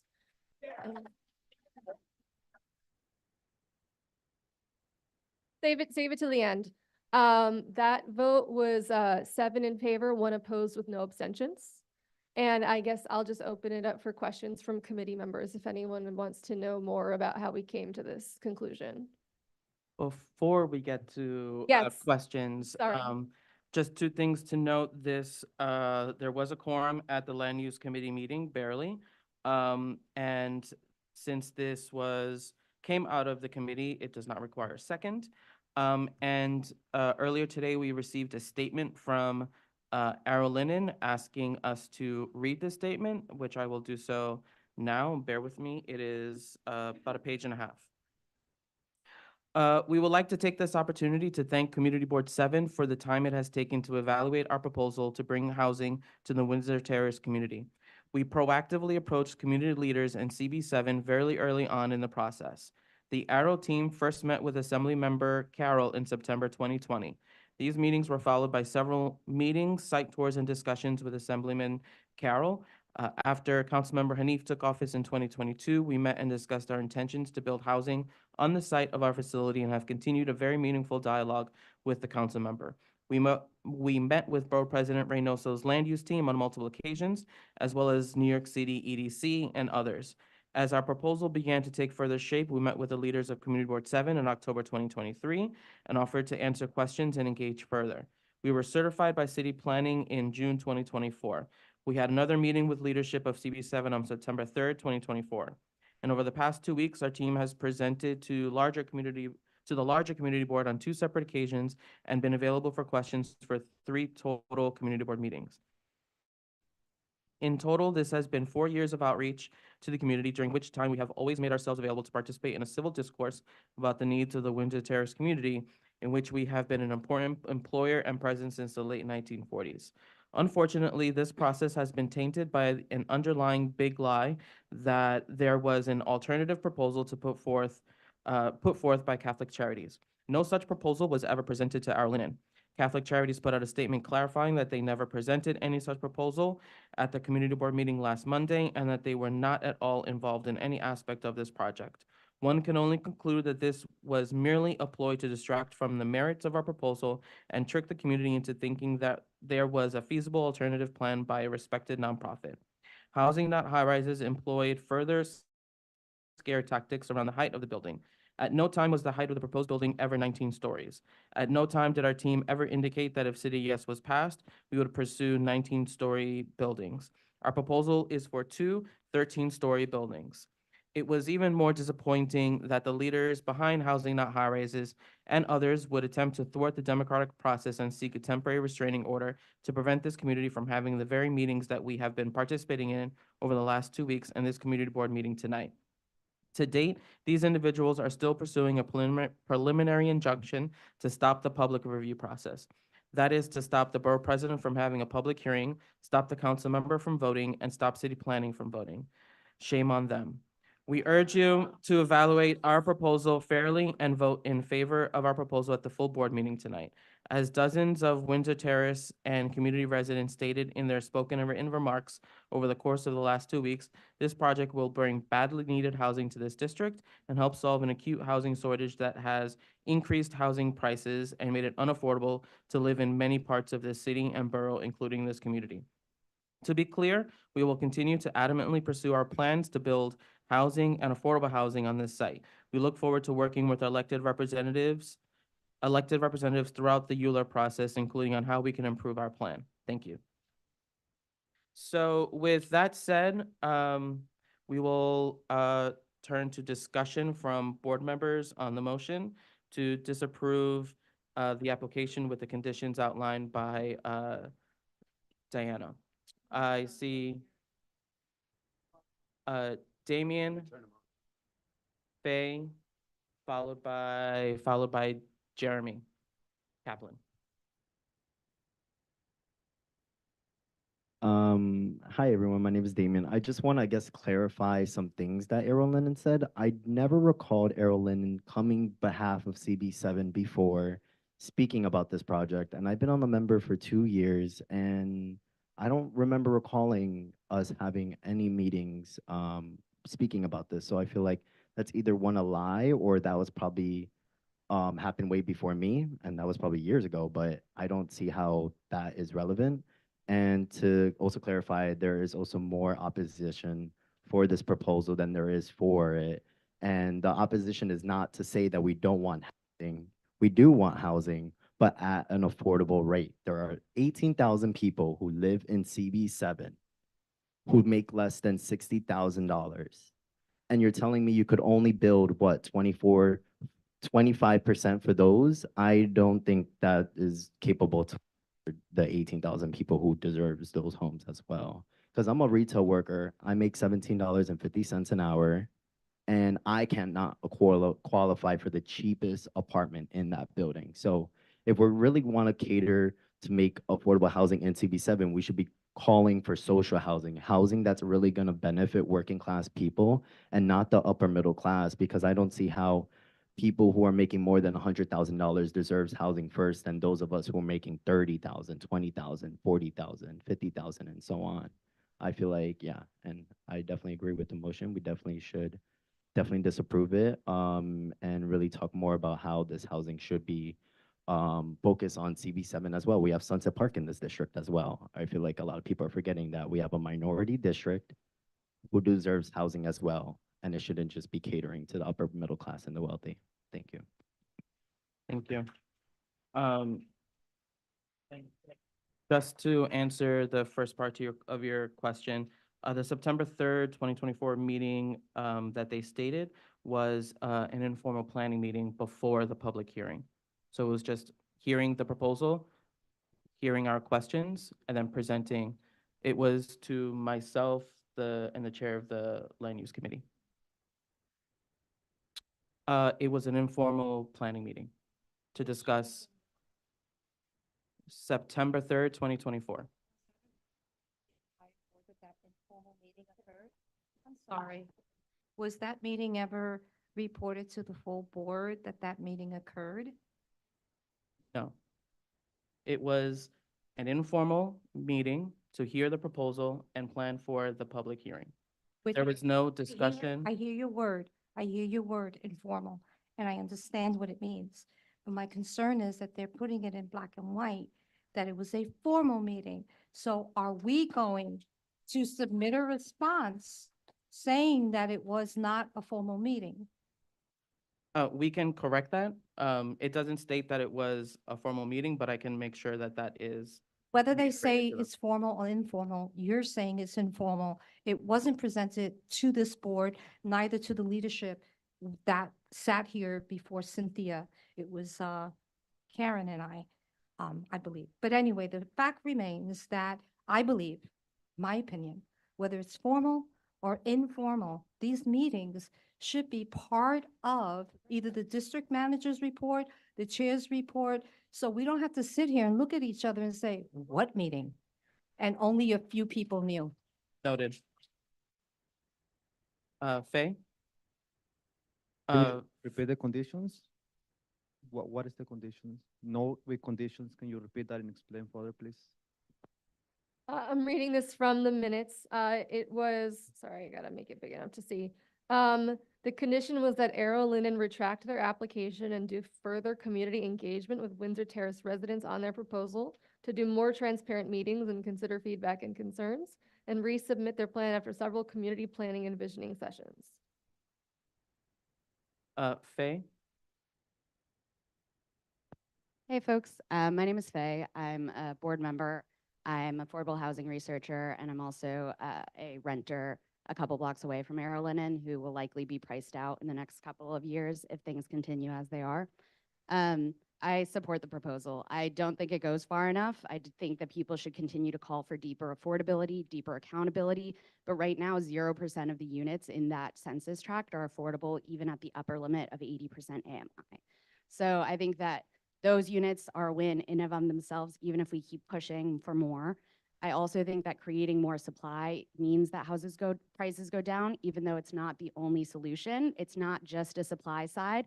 I would urge all the folks organizing around housing affordability to also organize around COPA, which means that community organizations could purchase that land, to organize around Homes Now, Homes for Generations, which means that there's preservation initiatives. It's not enough just to build, but right now, this is the best option that we have with the system in place. And I just don't want people to let the perfect pie in the sky option distract from the good. I think people should continue to push, but if you look at the East Harlem, the 145th rezoning, they pushed, they denied a development, now they have a truck depot, right? I just don't want us to miss out on an opportunity to build more housing, and I think that we should not let the perfect stand in the way of the good and continue to hold them accountable and push for more. Thanks. Thank you, Faye. Jeremy Kaplan? Yeah, I have to say, I'm extremely disappointed in the letter that Arrow Linen just sent. It feels like it represents their sort of condescending relationship to the community, and also I think to the community board, because in a lot of ways, having a few meetings with elected officials is not having a robust conversation with the community. And that is just lobbying. So for them to acknowledge that we've had years of lobbying elected officials is not surprising, but is also not representational of a real conversation and engagement with the community. And I think we also have to demystify this notion of, you know, we have developers who have actually withheld housing, like the 145 rezoning with was Christian Richardson. She asked for more affordable housing and the developer refused. The developer refused and then in a racist maneuver made it a truck depot on purpose to punish people in Harlem and to punish the city council member. So let's not get it twisted. Like, I will stand up and support Shahana when she fights for the right thing. And we will not have council members sort of be bullied in this way. And that's what happened on 145 Harlem. That was not about a council member going crazy and not wanting any housing. She asked for more affordable housing and the developer said no and was like, I'm gonna punish Black residents in Harlem. That's what happened. So we have to be like very specific about that and not fear mongering about that. And we put the onus on the developer to do that. And so I see right now that there's a great, you know, organized base. We had 226 people for the alternative proposal, for the 100% proposal, and 16 written for the proposal. So overwhelmingly, we represent, you know, we're supposed to speak for the community. It's very clear overwhelmingly that Windsor Terrace is against the current proposal and wants 100% affordable. I don't think it's responsible or also listening to the community to say that, oh, that's pie in the sky. I think there's an organized base. We have great electeds. Bobby Carroll has spoken about it. Shahana has been here at all these meetings, is listening, is very attentive, and I appreciate the work that she's been doing on that because, you know, she cares about reflecting the community. So I think this is these types of projects where you have the political will, an organized community, good elected officials who want to do the right thing. We can get a much better deal out of this, and we can work with, you know, the Arrow Linen family to do that. So I think like seeing this letter and telling people to say shame on you and, you know, we've done all of this, that's unfortunate, but I think what we can do is we can set that aside, what Arrow Linen said, and say, look, we're saying no to this rezoning, start this process over again and be genuine with the community and listen to their concerns, and that people want real deep affordability. And that's, you know, that's pretty clear. So that's all I have to say. Thank you, Jeremy. Nick Jackson? Nick, microphone right there.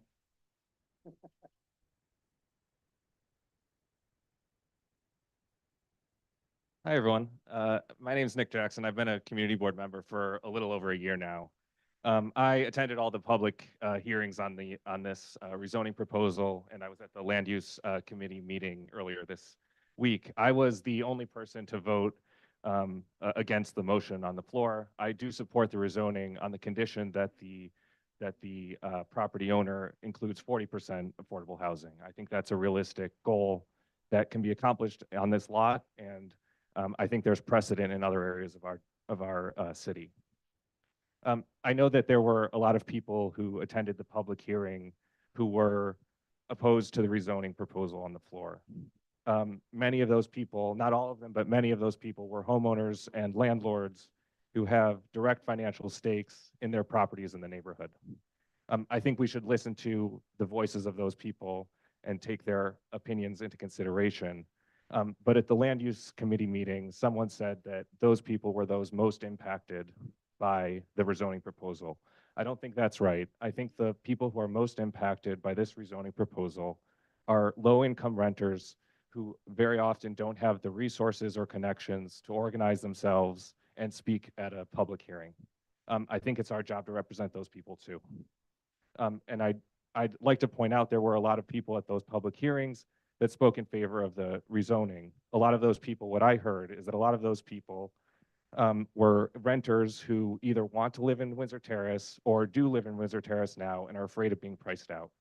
I think we have responsibilities to those people as well. Housing is badly needed in our city. We need as much housing as we can possibly get. It's my belief, based on reading research on the subject, that housing lowers rents, including for the lowest income people. When someone takes an apartment in Windsor Terrace, even a market rate apartment, that lowers the competition for lower rate housing throughout our community.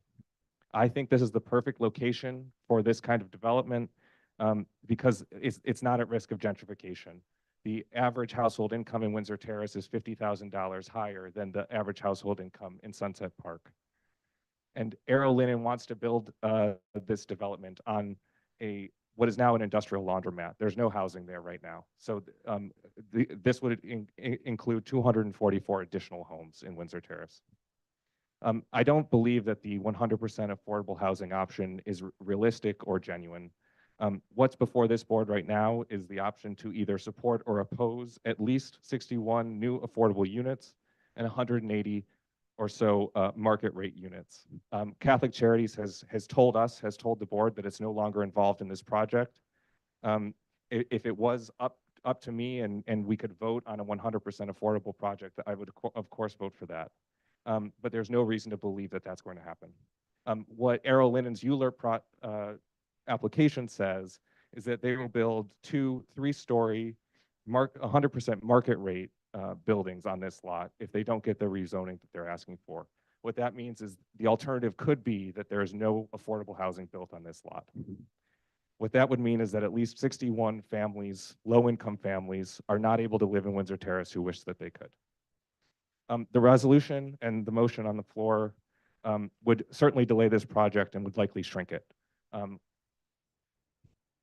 I think that every day that this lot stays a laundromat is a day that we have failed the low-income renters in our community. Someone said at the public hearing that we live in paradise, referring to Windsor Terrace.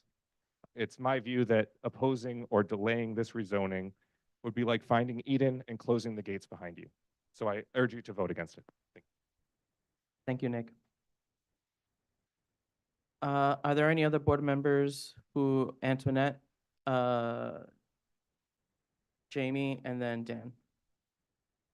Hi, my name is Antoinette Martinez and I chair the Housing Committee. The Housing Committee wasn't brought into any of this discussion, and also it's a land use issue, but I just want to say that I agree with the proposal. I think it gives the community the opportunity to work with the city council member, and it gives the community the leverage to work directly with the developer on how to make this proposal work for them. Sorry, I'm a little frazzled. No, the other comment just really got to me. I think,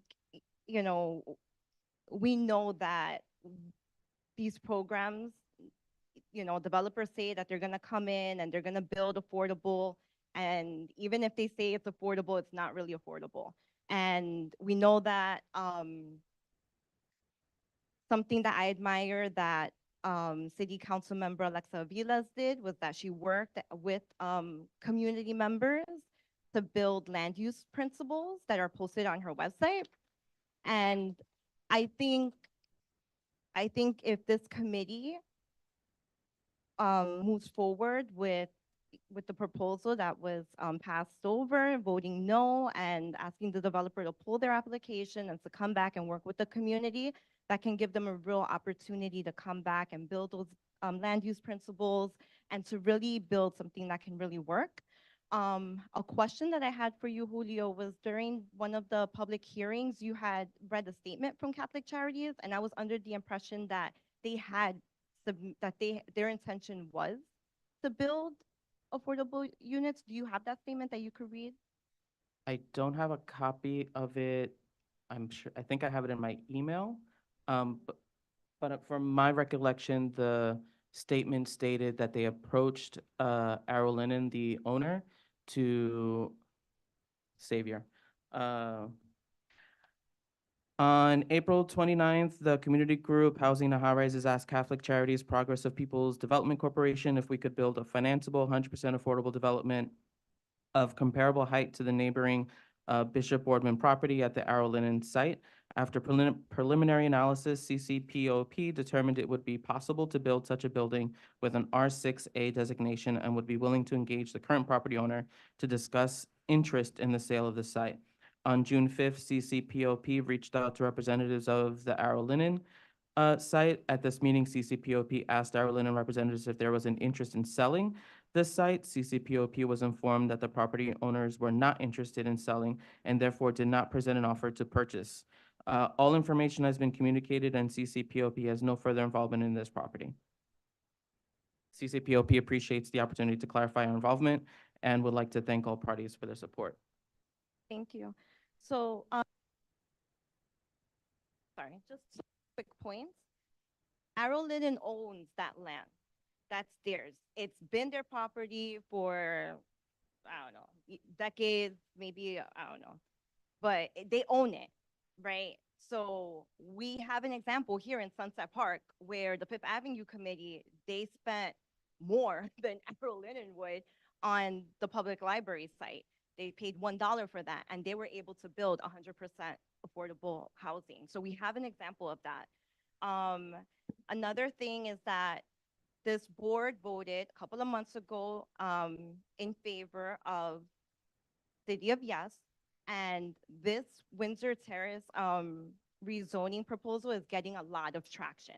We were told from DCP that City of Yes is not a rezoning proposal, but we're seeing with this example here that, in my opinion, the first of many spot rezonings that are going to pop up.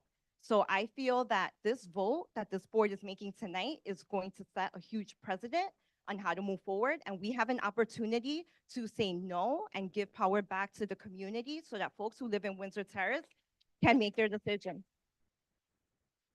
Thank you, Antoinette. Jamie and then Dan. Hello, I'm Ward 7 member here. I'm Jamie. I think some of you know me. I really agonized over this decision. There's been a lot of really strong arguments both in favor and against. And so I turned to some research, as I'm wont to do. In general, economists and housing policy experts do say that adding supply decreases prices.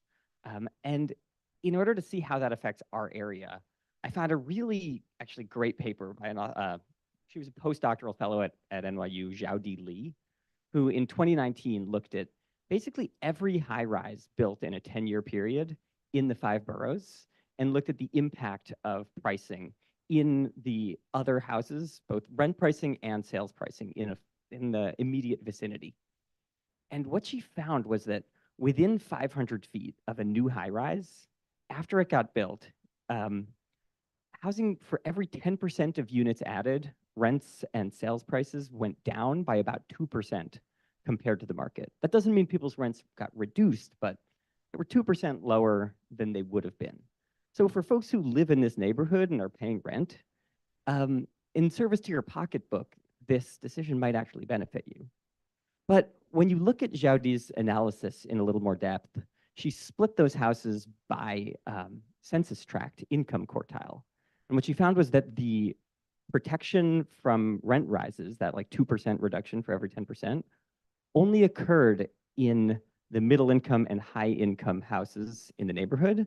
The bottom 25% within 500 feet of these new high rises did not show any benefits, which sort of suggested that this high rises maybe both the potential tenants who are benefiting and the like middle and high income tenants in the neighborhood are the ones who benefit most from this, not the low income tenants, which is something that definitely concerned me. There are other positive externalities, like the number of restaurants and coffee shops in a neighborhood does increase.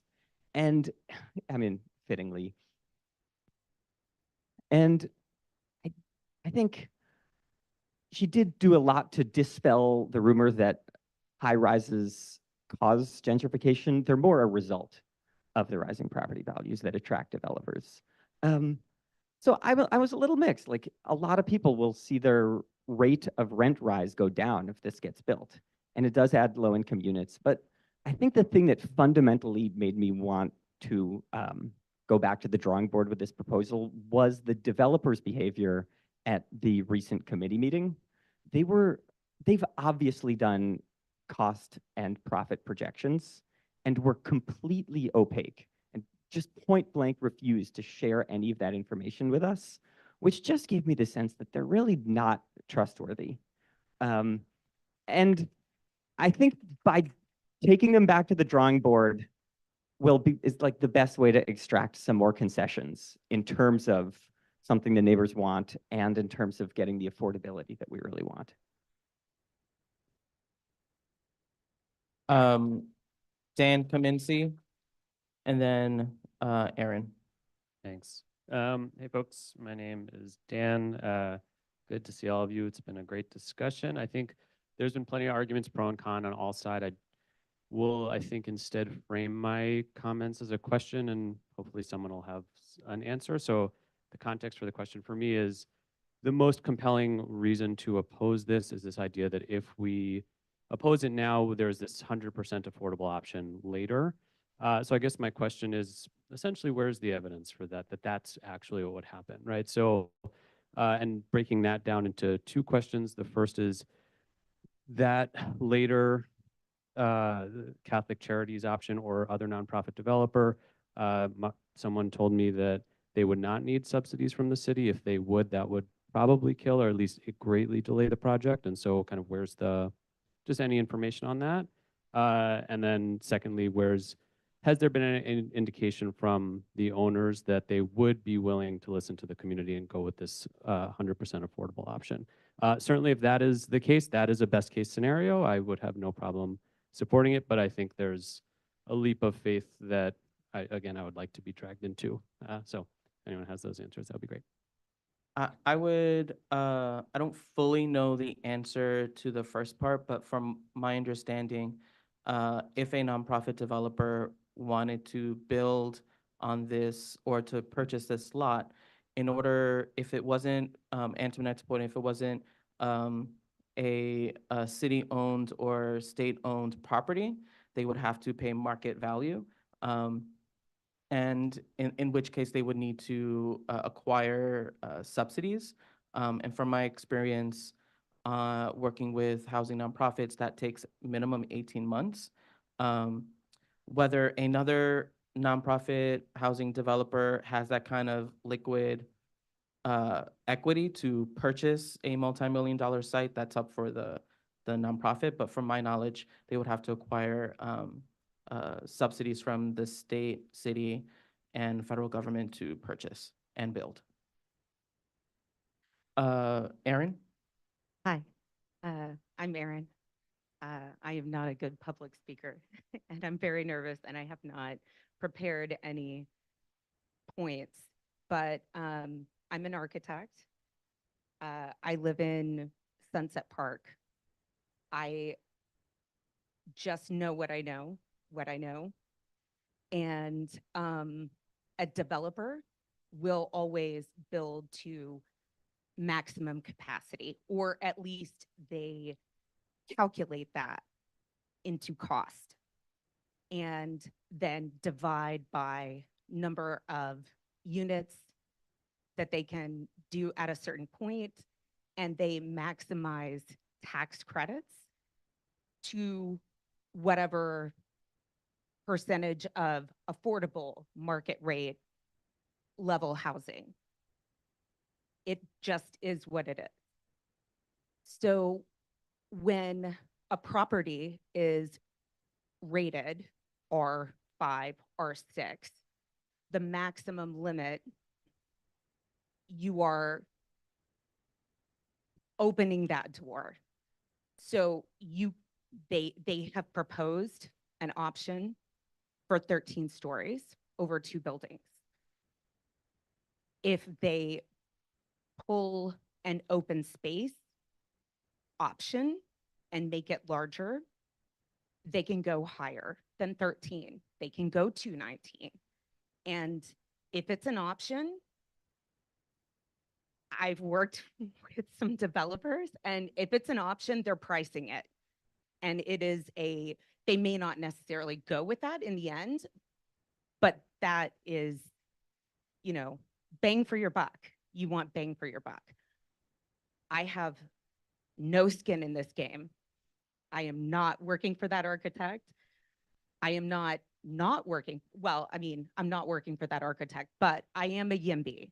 I am absolutely yes, build housing. But let me say this as well. Once you open that door to R7, any other building on that block can file for an exception. And the reason why they can file for the exception is because of that building. So if that building, if it ends up being 19 stories, they can file for anything up to or near that 19 stories. Anything on the block, not just anything on the block, anything on that block, the next block. So when you open that door, you are really, really, really opening that door. I mean, it's not a landmark building. It's not a landmark district. It has a gorgeous view near the park. A tower would be great. Is it going to be a 13-story tower, or is it going to be 19? A developer will build no matter what. They're not sitting on empty land. It's just not going to happen, period. End of story. It's not going to happen. You do not sit on a multi-million-dollar property and let it sit. It's not happening. It's just not. These are my clients. It's not happening. We're at least calculating out all of the options. And what we calculate out is maximum FAR. So if we open it to 19, that architect is calculating out 19. They will present a 13, 2 13s, because it fits whatever budget. If the property owner wants to sell before it's built, the zoning is approved to R7. Whoever purchases it is like, Ma, I don't like that. Let's do maximum capacity. And then anything on the block is open to R7. Again, I live in Sunset Park. I don't live in Windsor Terrace. I just am an architect. I'm a council member, or, CB7. And I just want to share the information and my experience. And I know my vote, and I will, I have, on a technical note, I have 77 no's and 6 yeses from just the email that was sent out. I think that says a lot. But again, do what you're going to do, say what you're going to say. I just know what I know, and I will respect the community. And that's it. Thank you, Erin. Jerry? No. Jerry and then Sam.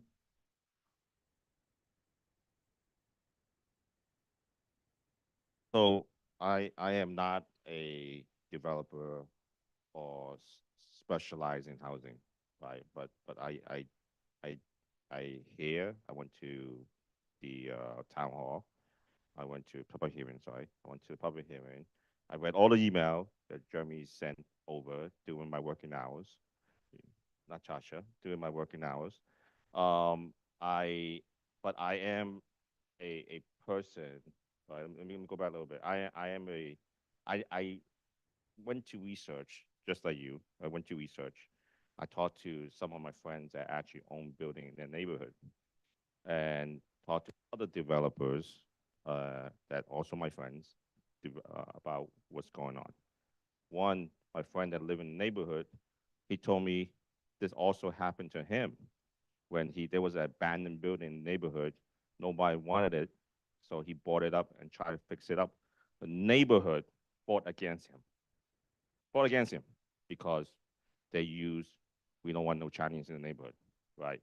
Hey, so hold on, let me finish talking, right? And then this is maybe 6 years ago, before COVID, right? And I had to get involved to kind of settle everything. Eventually, he did build, right? From what I'm hearing from everyone, people do afraid, right? High-rise building, right? But we have a lot of homeless people out there. We have a lot of people that can afford housing. We have a lot of people that live in an apartment with 7, 8, you okay? 10 other people. We need housing. We need housing, right? We need housing. But hearing from Arrow, hearing from everyone else, I believe communication is important, right? I believe that Arrow need to listen to you guys, right? To what's going on. You guys need to listen to them and work together, right? And build something together. That's all I have to say. Thank you. Thank you, Jerry. And Sam Sierra is going to close us out. Yes, I'll be brief. Madam Chair, can we call the question? Sure, I'd love to Thank call the you. question. So the question has been called.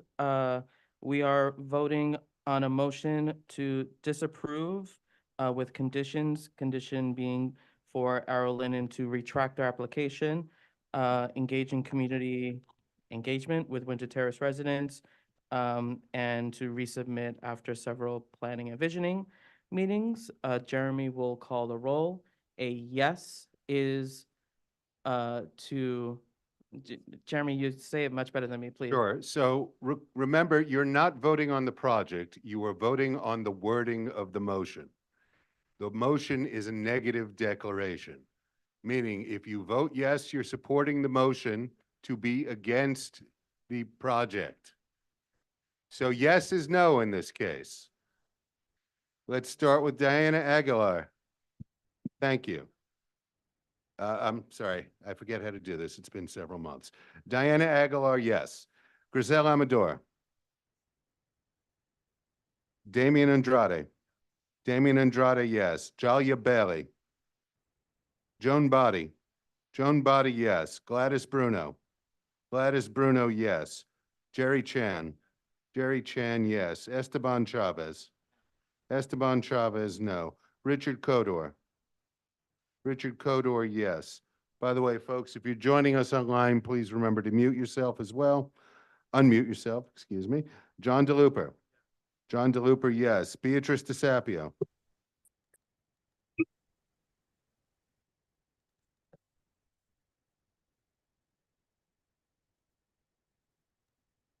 Yes.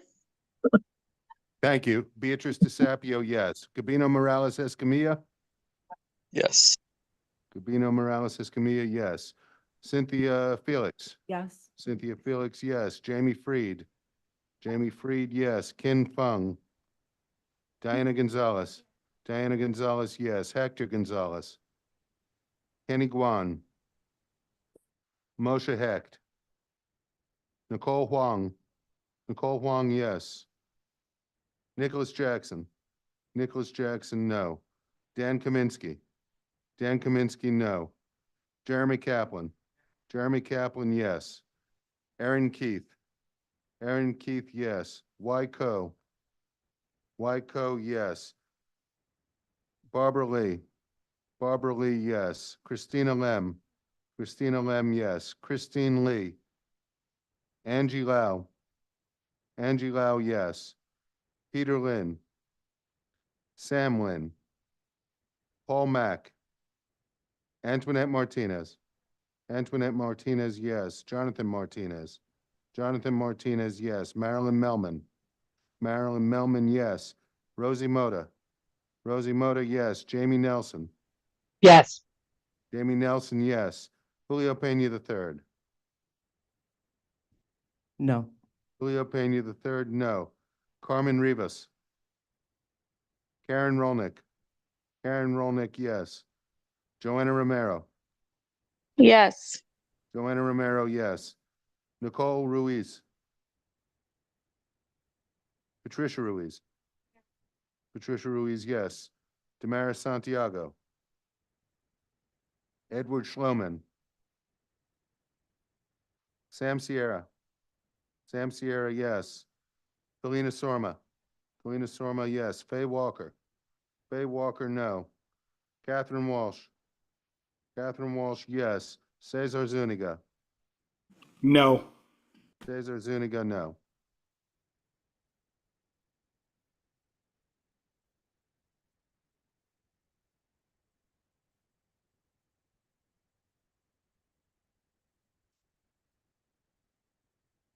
Motion to oppose carries 30 yes, 6 noes, no abstentions.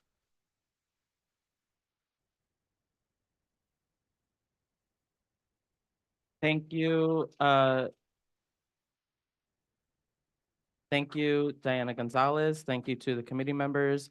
And thank you to the board for your robust discussion. Moving on to the second roll call for this evening. So I'm going to call the names of the people who were not here during the first roll call. If you do not hear your name, you've already been marked present. Jalia Bailey? Richard Codor? Thank you. Gabino Morales Escamilla? Here. Thank you. Kin Fung? Hector Gonzalez? Kenny Guan? Moshe Hecht? Christina Lem? Thank you. Christine Lee? Angie Lau? Thank you. Peter Lin? Sam Lin? Paul Mack? Carmen Rivas? Damaris Santiago? Edward Schloman? Second roll has been called. Thank you. I'm actually going to table the chair's report and go to the district manager's report. Evening once again, everybody. The CB7 news ticker launched about 4 weeks ago. Tomorrow will be the 4th edition. Will not have tonight's vote in it. We're looking for feedback from everyone, so if you want to see something specific or have some suggestions on changes, we're always willing to hear you out and possibly make those changes. By the way, the Borough President's public hearing on Arrow Linen will be on October 9th. So you may want to reach out to their office about testifying at that. The borough president is also having a community air quality monitoring results meeting on October 10th. There are flyers on the table outside for anybody who's interested in participating. Various communities throughout Brooklyn were studied, including most of the western portion of our community by the Gowanus Expressway. So if you'd like to see the results of those studies and participate further, there are flyers outside. The Sunset Park Task Force met over the summer. That's EDC's task force. They are seeking community board representation for the Special Purpose Project Fund, which is $688,000 a year for the next 30 years, to be given to likely not-for-profits or others. The fund will have a board that they are seeking representation for. That board will determine who is eligible and what types of funding that they will provide to the community. Equinor has a similar proposal for a small grants program that's between $5,000 and $30,000 per grant. They are also seeking community board representation for that. The long sought-after traffic signal on 6th Avenue and 17th Street has finally been approved and is supposed to be installed by November 30th. I say supposed to because we waited more than a year after DOT told us there will be a new traffic light on 5th Avenue and 43rd Street and on Sealy Street and Prospect Park Southwest. However, more than a year late, both of those traffic lights were installed over the summer. I attended an IBX briefing 2 weeks ago for the community committee. I spoke to them about the cleanliness of the Long Island Railroad cut that the IBX would be traveling along. I told them that our community board has not taken a position on IBX yet, but I asked them for the ridership numbers that they expect from each of the stations in this community, because I suggested that our board's position in the past has been to advocate for station access for all of our stations. And I'm not sure if our board would want to invest in an additional line if our other stations were not becoming accessible. So I asked them for the ridership numbers, and I asked them for a cost comparison between what the IBX would cost and what it would cost to make all of the stations in Community District 7 accessible. I'm hoping to have those numbers for you soon. The capital and expense budget meeting will be on September 30th. I also want to make sure everybody knows that the next board meeting will be a week early due to a holiday. It will be on, unfortunately, the 9th, which is the same night that the borough president is having his public hearing on Arrow Linen. Unavoidable at this time of year. There are a lot of holidays. I do also want to say that I spoke to the police department about our long-awaited bathroom project to make our bathrooms accessible. If you remember, we were approved for that 12 years ago.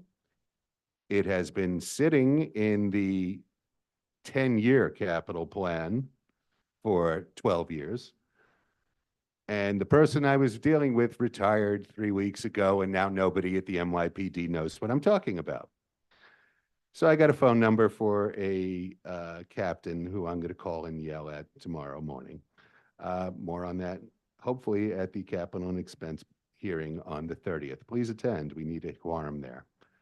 Liquor licenses. Since June, we've had 47 new and renewal applications. They're available in the red binder in the office for anybody who wants to look through them. Cannabis licenses. Since June, we have received 2. Cynthia has already reported on those. The NYPD statistics are on the outside table. This month, we also have the NYPD traffic stats. They're also out on the table. The most interesting traffic stat that I saw was in the past 28 days, there have been 4 double parking tickets written in Community District 7. That is all. Thank you, Jeremy. Moving on to old business. Moving on to new business. Seeing and hearing none, is there any public comment for any item they so wish? Sir, please come up. No, we ask everyone to use the microphone. Thank you. Thank you, Damien. Just let us know when the results of the vote and the language of the resolution will be published. So the public comment is for members of the public to speak on any item, but just speak to Jeremy after the meeting. Mhm. Any other public comment? I'm sorry.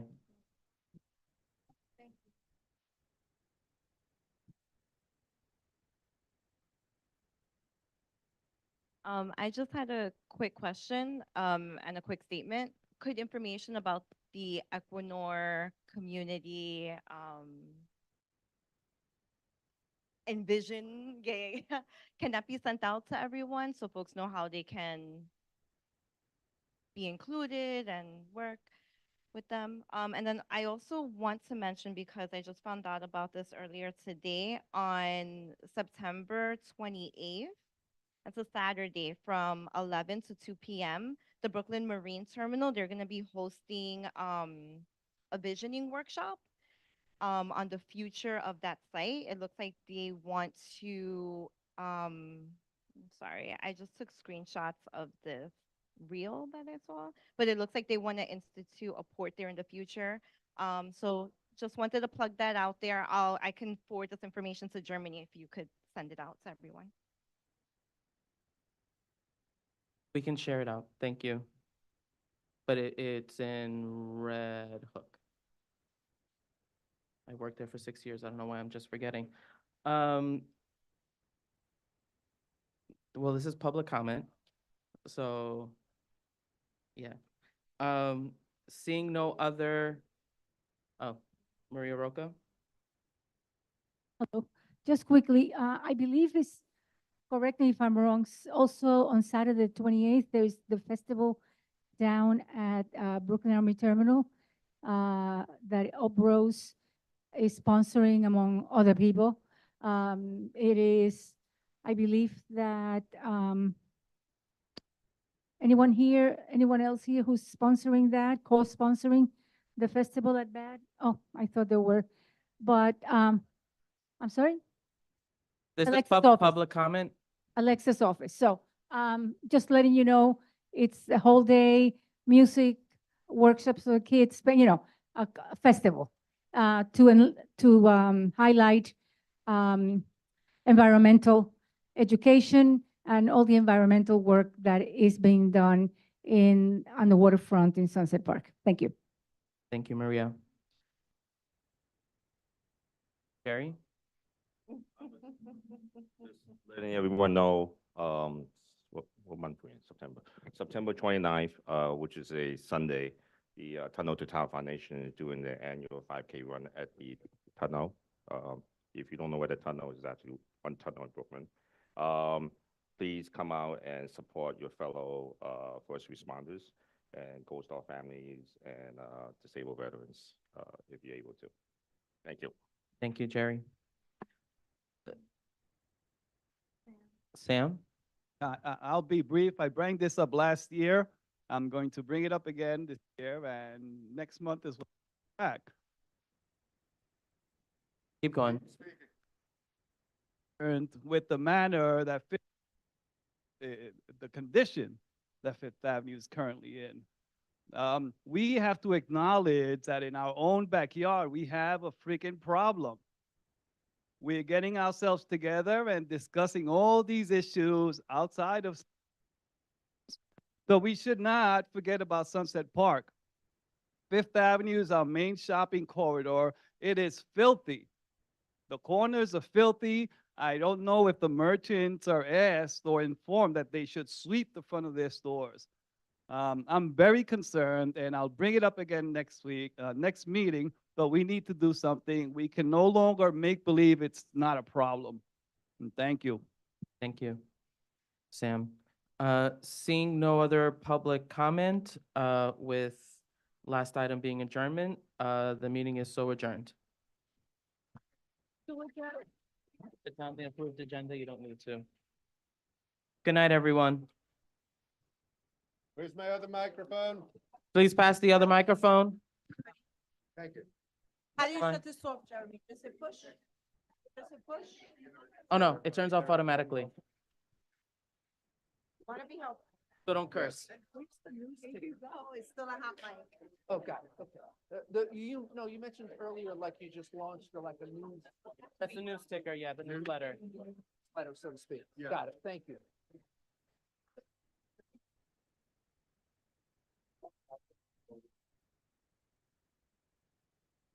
We sent letters to all of our elected officials. Is there a copy online? Should we? No. Email BK07 and ask for a copy. Who, I don't know who's. Your traffic light thing made me mention, or made me think of, you know that there's a new stop sign at 64th Street? Yes. And Third Avenue, yeah. Because we asked for it as part of the Third Avenue study. And they I actually wasn't, did it. I didn't know that they, installed it. Yeah. You know, I've been asking for that for years, Yeah. and we put it in that letter, and they actually did it. I gotta drive by there today. Tomorrow. It's weird, people don't actually stop. They just Yeah, I didn't think they Yeah. would either, but It's a start, something. it's a start. I saw it the other day, I was like, whoa, they actually did. Thank you, everyone. If you can continue conversations outside the building so we can close up, thank you so much. Have a good night.